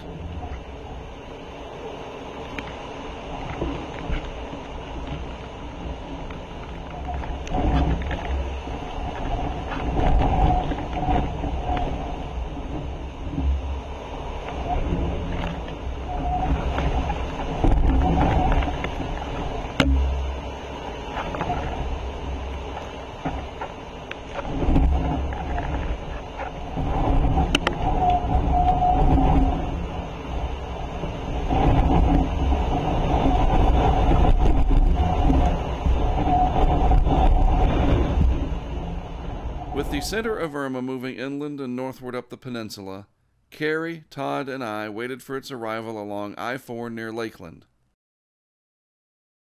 Alright, so there's the anemometer right there. And you can see it's up high. Right, so we can get good wind readings at about 10 feet off the ground, so above ground level, about 10 feet. We are 80 miles from the center. You see that? 80 miles from the center, right there. And it's that red area that I'm most interested in. That'll change, but that is a very strong convective band. Irma's enormous circulation was being felt across most of the Florida peninsula. Tornadic storms were rotating in off the ocean in what seemed like a science fiction scenario.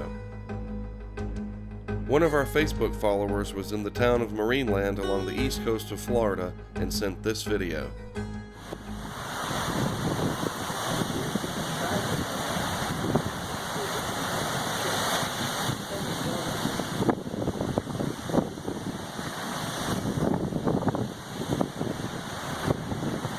There you go, 46, gust,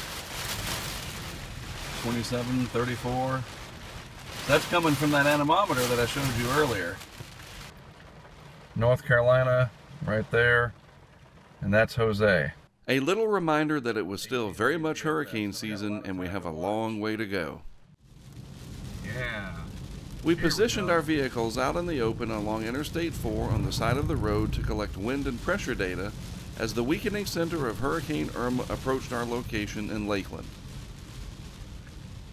Irma was obviously nowhere near as strong as it was earlier, but the wind field and the precipitation was expansive, covering almost the entire Florida peninsula and moving into the southeast United States.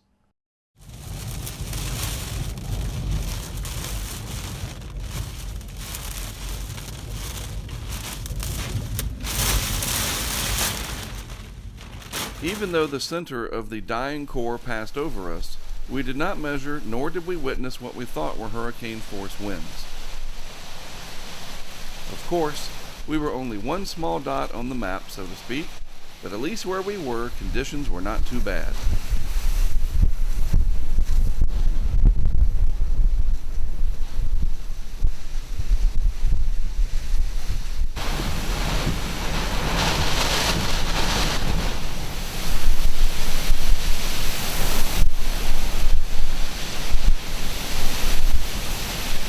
Irma's central pressure was still quite low, and there were plenty of areas still experiencing Category 1 conditions.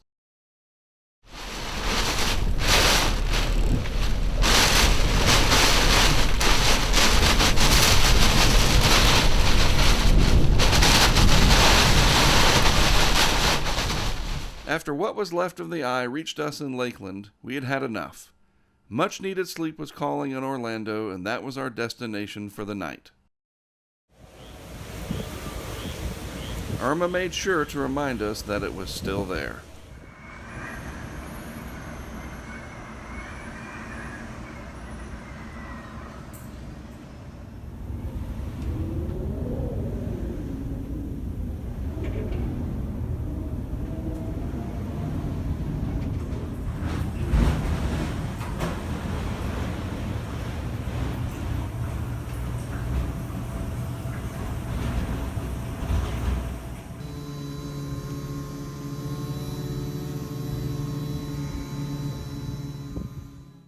The next day, now Monday the 11th, Irma continued with significant impacts for almost the entire southeast Atlantic coast.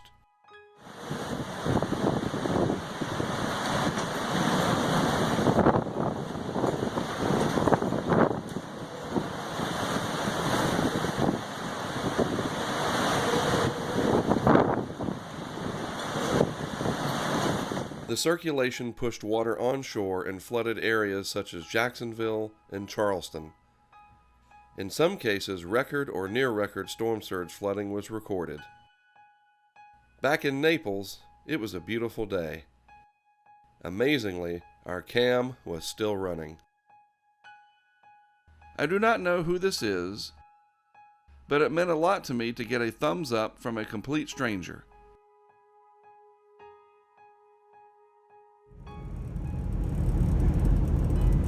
Just a massive traffic jam on I-75 South, just north now of Ocala. The aftermath of any significant disaster, whether it's a hurricane or a flood or a combination of the two, is never easy.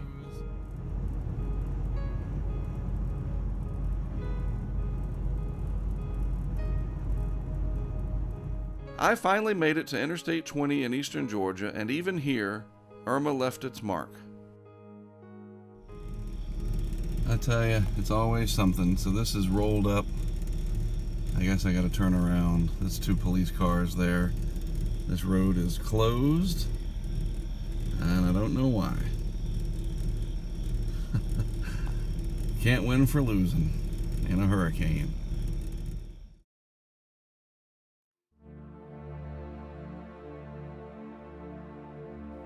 In the days and weeks after Irma passed through the Leeward Islands, and specifically St. Bartolome, my new friend Mirko sent me dozens of pictures and video. It is impossible for me to imagine what it must have been like to endure the wrath of a 185 mile/hour Category 5 hurricane. The people of St. Bart and elsewhere across the Northeast Caribbean didn't have to imagine it. They lived it.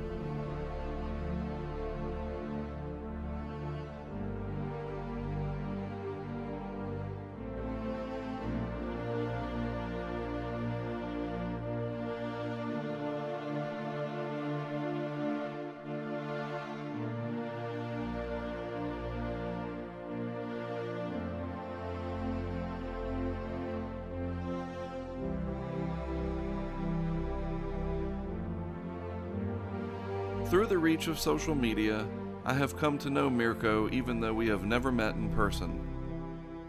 I was so relieved to know that he and his family were safe. They will have quite the story to tell of how they survived a hurricane named Irma.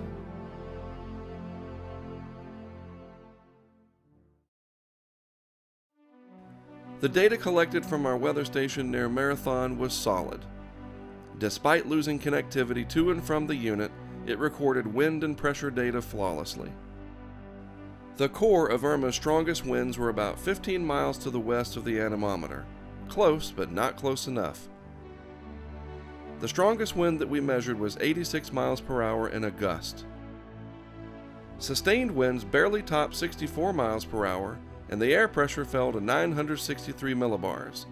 This was about 34 millibars higher than what recon was indicating in the eye. The unmanned cameras are a success, but I learned a painful lesson during Irma. I can't rely on live video alone. The loss of the network connectivity during Irma in Miami, Marathon, and Marco Island motivated me to immediately develop a backup plan that would record the event no matter what. The 2017 hurricane season marched on. I would no doubt put whatever I came up with to the test in short order.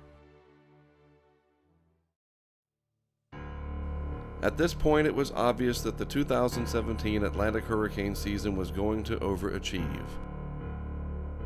There was little time for us to catch our breath between new name storms. Following Harvey, we of course had Irma, Jose, and Katia, but we weren't done yet, not by a long shot. Jose was of some concern for the east coast of the U.S., but as usual, it was impossible to know for sure. As the days passed and the upper level pattern evolved across the North Atlantic, it seemed as though Jose would remain far enough offshore to avoid any major impacts. Meanwhile, out in the deep tropics, two new disturbances were gaining strength over the very fertile breeding grounds of the main development region. The easternmost system became Hurricane Lee, but it was the western feature that would go on to ravage Dominica and Puerto Rico as an intense, historic hurricane named Maria. Fortunately for the U.S. East Coast, Jose turned north and remained well offshore. This would also have enormous implications on Maria's track a few days later. On September 18th, Maria became the second Category 5 of the season, and it was closing in on Dominica. Once again, a nighttime landfall, and it was brutal. A direct hit. The next day, the weather world was again in complete awe of the satellite presentation. Maria was tracking directly towards Puerto Rico. I debated as to whether or not to fly my equipment to San Juan and then set it out for Maria. It is a very expensive proposition, and I didn't know the area at all. I chose to wait and see if Maria turned out to sea and just how close it would get to the east coast of the U.S. Meanwhile, the hurricane chasers were getting into position. All the while, Maria kept on intensifying, and it would soon deliver an astonishing hit on portions of the U.S. Virgin Islands, Vieques, and Puerto Rico. During the day of September 19th, Maria continued to strengthen, and by early evening, winds had increased to 175 miles per hour, with an estimated surface pressure of an incredible 909 millibars. This was absolutely stunning, and fears for Puerto Rico were mounting. By 5 a.m. on the 20th, it appeared that Maria had lost some of its incredible strength, but it really wouldn't matter. Puerto Rico was about to be devastated. Even though I wasn't going to be there in person, once again, social media allowed me to interact with someone who was. His name is Carlos, and he was in San Juan. He shared this video with me.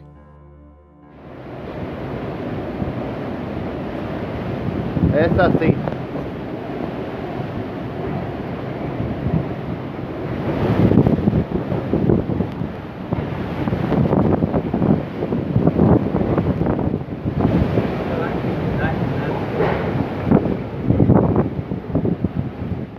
Keep in mind, this is not storm surge flooding. It's record flooding from torrential rain that Maria brought to Puerto Rico. While terms like Category 5 grab the attention of the public and the media, we seldom hear about catastrophic flooding from rainfall. Of course, we heard it a lot during Harvey. For Maria, it was truly a catastrophic event. Yes, the wind is fierce and does have a severe impact, but the record flooding from Maria's rain was terrifying. River gauges shot up in no time at all. Watching from afar, it was a helpless feeling. Deadly mudslides and flash flooding were happening all across Puerto Rico. This was just the beginning of the nightmare for millions of Puerto Ricans. The aftermath and subsequent response was abysmal and beyond the scope of this documentary. I was glad to have information coming into me from Carlos. After all, his apartment wrecked. No power, but he always had a positive outlook on things despite the devastation that was brought to his island. And as he said, they would eventually pick up the pieces and move on.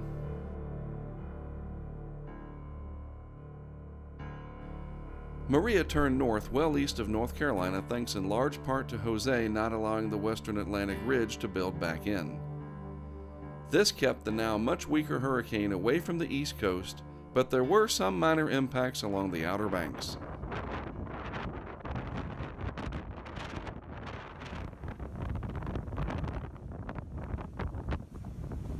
Maria's expansive circulation brought large waves and accompanying overwash to areas such as Rodanthe and Point South. It was more of a nuisance than anything else, and if it wasn't for Jose gumming up the works earlier, I truly believe that Maria would have been a much bigger problem for the East Coast.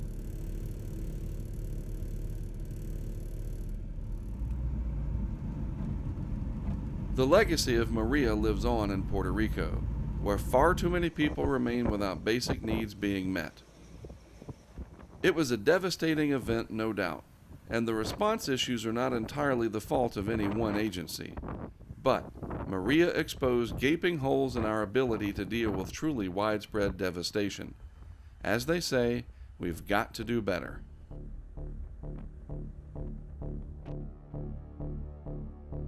It is now early October. We are all exhausted from dealing with a record-setting hurricane season. It looked as though we'd have to do it one more time, and for us, this is when it all came together in spectacular fashion. The hurricane was Nate, and it was heading for the central Gulf Coast, an area that we know all too well. It was time for the last field mission of the season, and as it turned out, it would be our most successful. And further strengthening is likely as the storm moves into the Gulf of Mexico. In Pensacola, Florida Governor Rick Scott says even as the state is still recovering from Hurricane Irma, residents should not let their guard down. I've been down this stretch of interstate so many times over the past 20 years that I affectionately refer to it as the Hurricane Highway. It is a long trek, but it gives me time to think and mentally prepare for what's ahead. I would meet up once again with Carrie and Todd in Mississippi on Friday evening, October 6th. Nate was forecast to become a hurricane and cross the coast Saturday night. We worked quickly to set up 4 cameras plus our weather station, stretching from Mobile Bay, Gulfport, Long Beach, and Waveland. We also had something very special with us, Herbie, our weather balloon payload, complete with a high-altitude computer package that included sensors for collecting temperature, humidity, and pressure data. It also sported 2 GoPro cameras mounted on the outside, one facing straight up and the other facing out and slightly downward. We've tested the project many times since its beginning back in 2012. The idea has always been to release the payload via a giant weather balloon into the eye of a hurricane just after landfall somewhere along the U.S. coast. The onboard computer would log GPS data along with temperature, pressure, and humidity every 6 seconds. In addition, we would be able to track the payload using amateur radio, what's known as APRS. We would get a new update every minute with all of the onboard data included.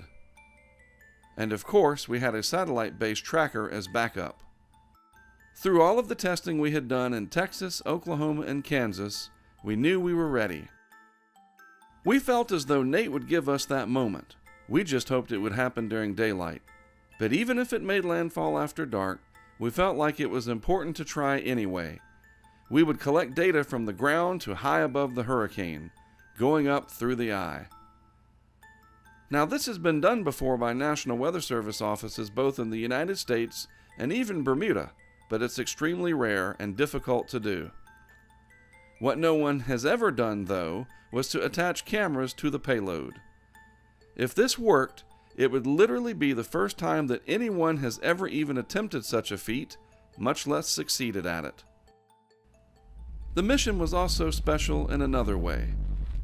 Remember during Irma that we lost our live feeds from the unmanned cameras in Miami, Marathon, and Marco Island. This was because the local LTE network went down, and if we can't connect our mobile hotspots, we can't stream live, and the cameras that we use do not record internally. When this happened, I vowed to come up with a simple solution without having to find new cameras that not only streamed live reliably, but also recorded locally. This was simply not an option. So, I made a slight modification to one of our GoPro cameras, and all of a sudden, we had a solution.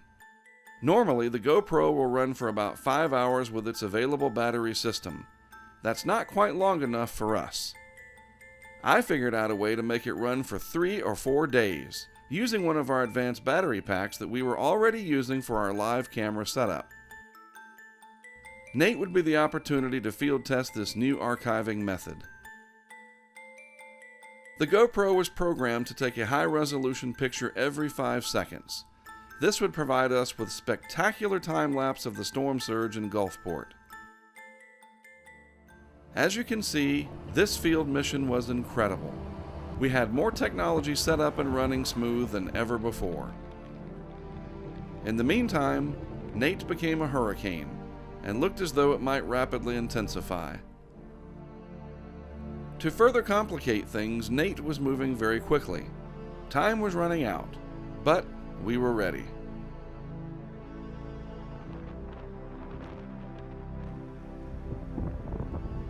There was a chance that Nate would exceed expectations and strengthen considerably before landfall, potentially catching a lot of people off guard. We were all set with plenty of equipment deployed in the path of the strengthening hurricane.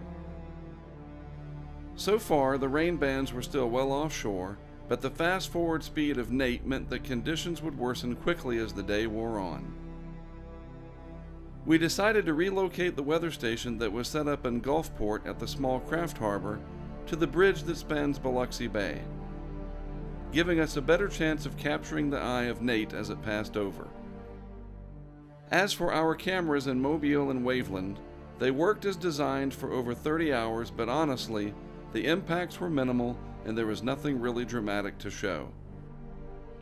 This was certainly not going to be the case at our Gulfport and Long Beach camera sites. Those 2 units were going to be simply amazing as the story continued to unfold. I want you to notice the 2 men as they approach the camera. Notice that the camera is obviously above their heads as they walk by. This is going to be very important later on.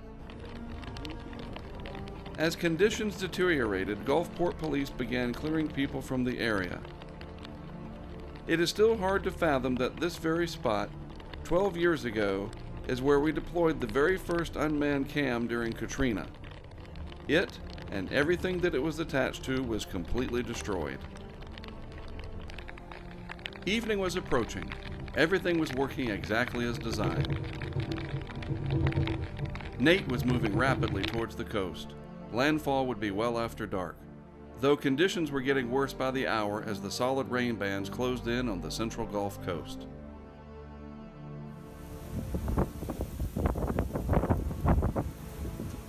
Meanwhile, out at the small craft harbor along the waterfront, the live camera was doing great, as was the one in Long Beach. Nate progressed northward at a record pace of about 26 miles per hour, the fastest moving Gulf hurricane on record. Landfall was only a couple of hours away now. It was time to think about launching Herbie. There it is. We're all set. That's the parachute for it right there. And the balloon itself is in a box over here from High Altitude Science. And it's in there. Giant 1,500 gram balloon. And the helium tank is in the back of Carrie's truck. So we're just waiting here at the Hampton Inn in Gulfport. While we waited for Nate to cross the coast, the storm surge was advancing, mainly east of Waveland. A look at our weather station readings in Biloxi showed solid tropical storm conditions. Our live cameras confirmed this. Steadily, the storm surge pushed over the concrete bulkhead and began to fill the drive throughout the small craft harbor. A few news media storm chasers still out in it.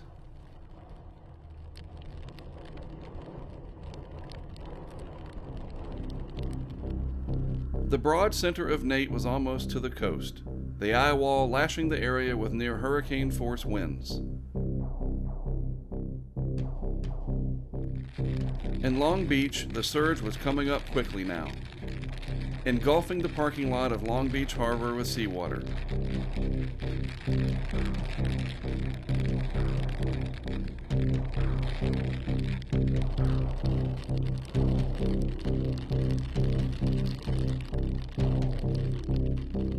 Remember the two gentlemen from earlier? I said they'd be important. Well, this really shows how high the surge reached at this location in Gulfport.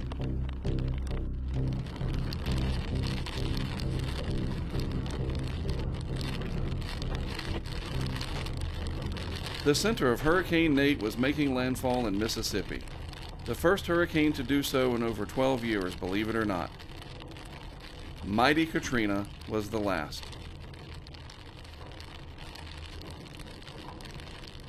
Our barometer measured 982 millibars just before the winds died down in the calm of the eye. This meant it was go time for us. We had to head east on I-10 to get into position to launch Herbie.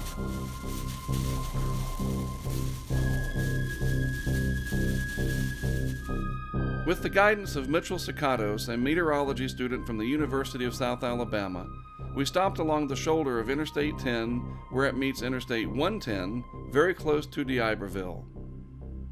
It was time. It's about midnight now on October the 8th, right? Something like that? Is it? It's the 8th, right, Yes. Todd? Woo! And there's the Herbie payload right there. And that's the little probe that's going to have the temperature, pressure, and humidity. The GoPro camera that looks down and out, and the GoPro camera over there that looks up. This is the parachute and the long cord, etc. And then over here in the back of this truck, we've got the helium tank.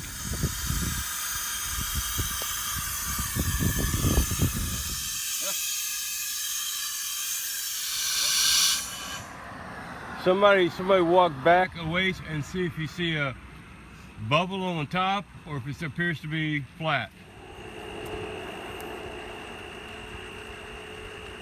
All right.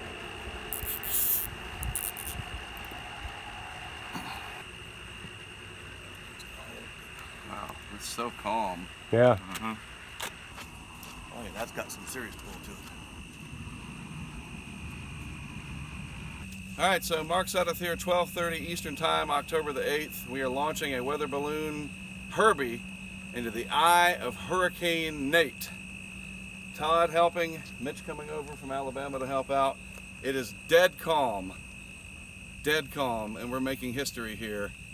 Hopefully this will work. It is definitely filled enough. It'll burst below 100,000. That thing's not going to have any trouble.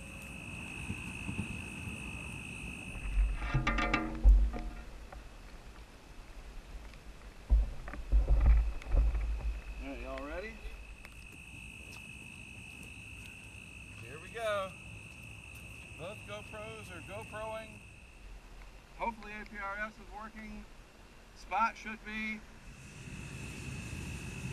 There it goes.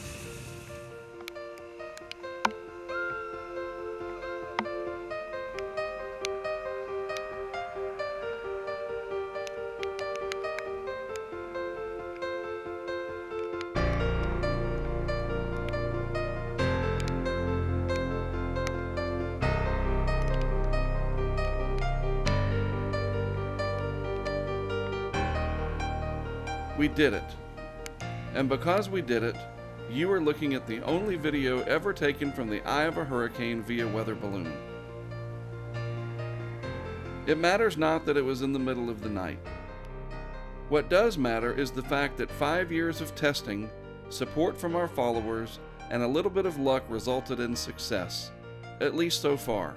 We got it in the air. Everything appeared to be working. We could track the payload through APRS and our onboard spot locator. Here we can see the moon, a couple of days past full, just beginning to become visible as the balloon ascends through the eye of Nate.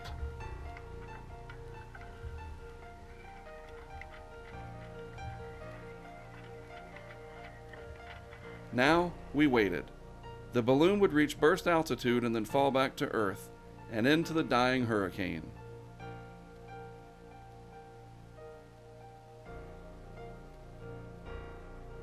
I know it's difficult to make out, but that is Nate far below the weather balloon, which has now climbed to over 11 miles above the Earth. It would have been great had it been a daytime landfall. We will get there one day. For now, this will do, and it's the first time that anyone has ever done it. We are quite proud of that. As it turns out, the extreme cold, colder than anything we saw during all of our testing, resulted in the GoPro battery shutting down way too soon. This meant that we only had about 53 minutes of record time, about a fifth of what we had expected.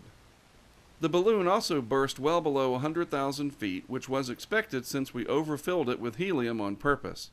We wanted to be somewhat cautious on our first hurricane launch. The tracking data was very strange. We did not expect the balloon to suddenly turn southeast. After all, Nate was racing northeast, and we thought that the balloon would just ride with the hurricane to a point well inland. Obviously, it did not. Then, another surprise. The balloon turned sharply northeast just before going out over the Gulf of Mexico. How lucky is that? At 1:41 a.m. Central Time, we received the last update from the payload. It was still at around 2,300 feet above the ground. Then, it went silent. No more updates. We assumed it had landed. Carrie and Todd arrived in the general vicinity of where the last transmission was sent out, but the onshore flow meant that storm surge was still an issue. It was just too dangerous to be out. We'd have to come back after sunrise to try to locate the payload, using our radios to receive the signal. It is important to understand that the APRS transmitter is very low power. When it's on the ground, you have to be within about a half a mile of it to pick it up on a handheld or vehicle-mounted radio. However, the spot locator is satellite-based and should send its position about every 2.5 minutes or so, but it needs to face the sky. For some reason, we were not getting any position updates from Herbie. After much-needed sleep, we hit it hard Sunday trying to locate Herbie, or at least the signal from the payload. Yeah, I see it. It's plain as day hanging there. I'm trying to look for trees that look like that ladder. Right. It turns out that it was just a cluster of yellow leaves up in the branches. No luck. Plus, the beacon would easily be heard on our handheld radio, and it wasn't coming through. We continued searching and asking people if they had by chance happened to see it. To no avail. We took time out from searching to work on the math. Simple, basic math. We knew how high Herbie was and how fast it was going when it last beaconed. From that data, we could extrapolate approximately where it landed. We even had people on the outside helping with this, using other detailed physics of the parachute size and rate of descent. We all concluded that it was not in the marsh or the neighborhood southwest of Highway 63. It had to be closer to the interstate or the airport. Mark's out of HurricaneTrack.com. I know you can't see anything. I'm here with Todd Pillay. He's in front of me, believe it or not. Todd's not making that noise. That's some kind of creature, or creatures. as we're walking around near the Trent Lott Airport. That's the moon. Listening for that. Hoping that it'll be the beacon from our weather balloon payload. You can see that's the APRS channel. And we're just walking out near the runway. That's the runway lights.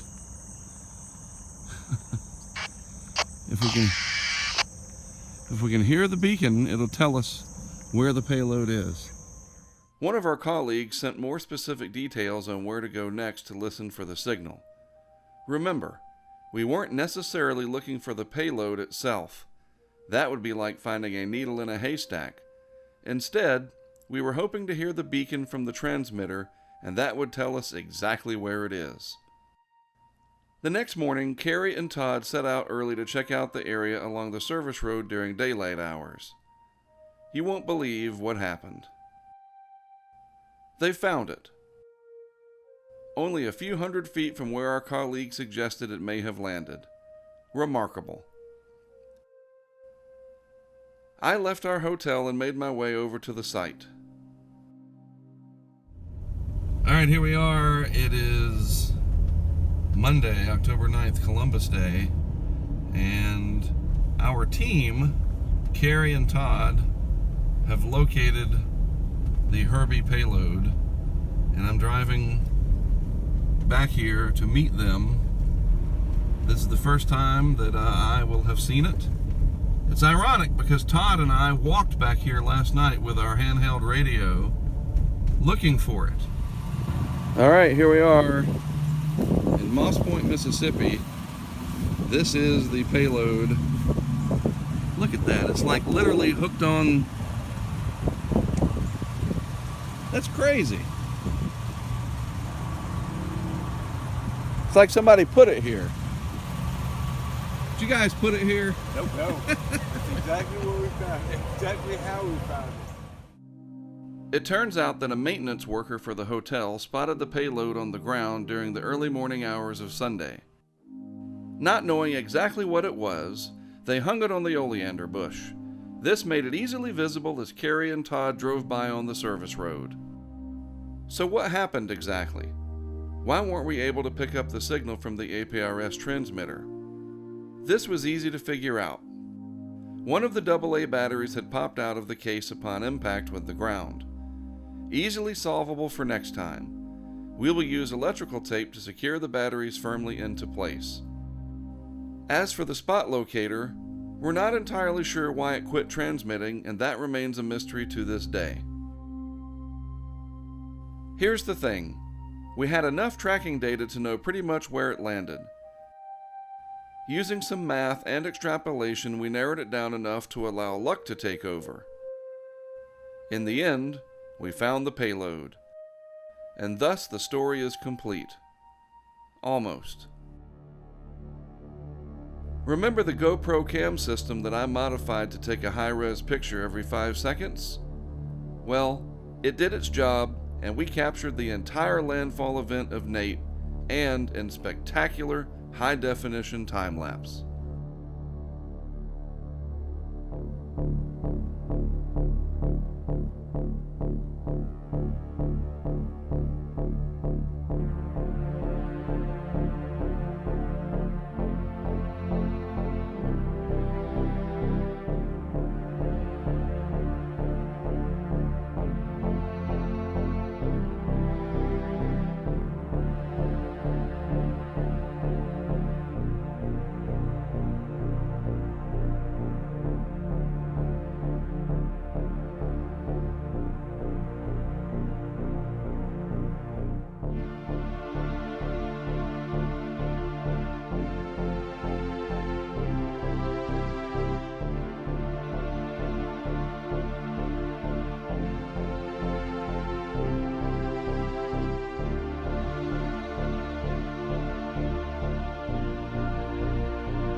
We knew that the Mississippi Sound was very sensitive to wind stress and thus prone to storm surge.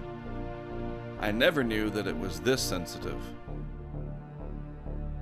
Each rain band that pushed on shore increased the water level, which then retreated after the rain band had passed. Remarkable to see this in the time-lapse movie. Once full-on tropical storm conditions set in, the surge began to advance and swallow up the small craft harbor, as well as many locations east of Gulfport, including parts of Biloxi.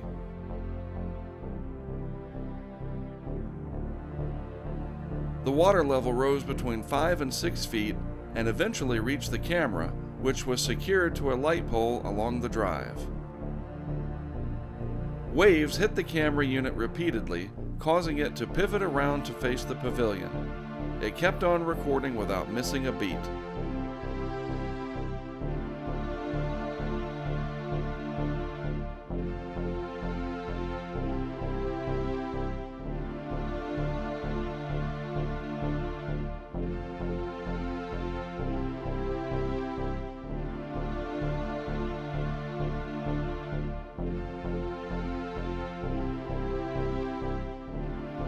The center of Nate passed by to the east, and eventually the flow turned offshore, pushing the moderate storm surge back out into the Mississippi Sound and the open Gulf.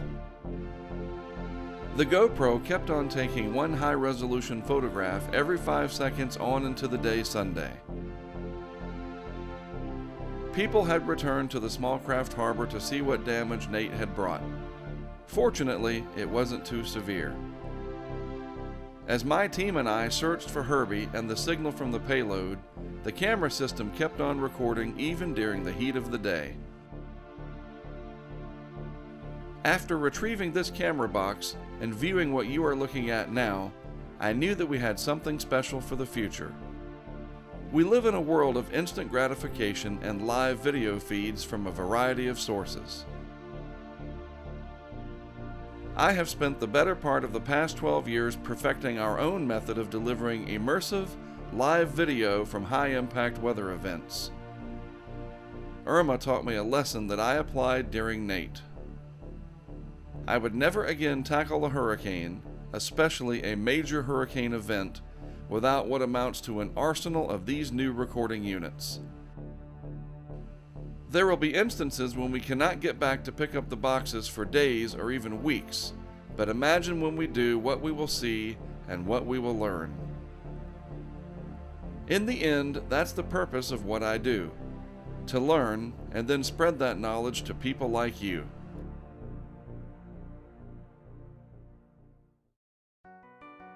Shortly after Hurricane Nate had come and gone, the 10th hurricane of the season formed. It was Ophelia, and it was located in an area of the subtropical Atlantic that does not usually see strong hurricanes. Yet, Ophelia became a Category 3, the 6th major hurricane of the season. It became extratropical in its structure and eventually made landfall in Ireland on October 16th as a hurricane-force windstorm, bringing damaging winds to the region.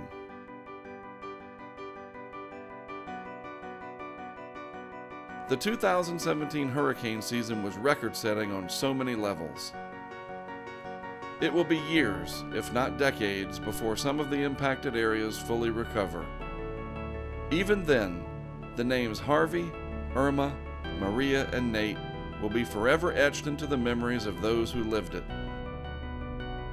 Always remembering those who didn't make it and those who came to help when the hurricanes were gone. I have been at this for 21 years, and I'm here to tell you that I'm just getting started. I'm Mark Sudduth. Thanks for watching.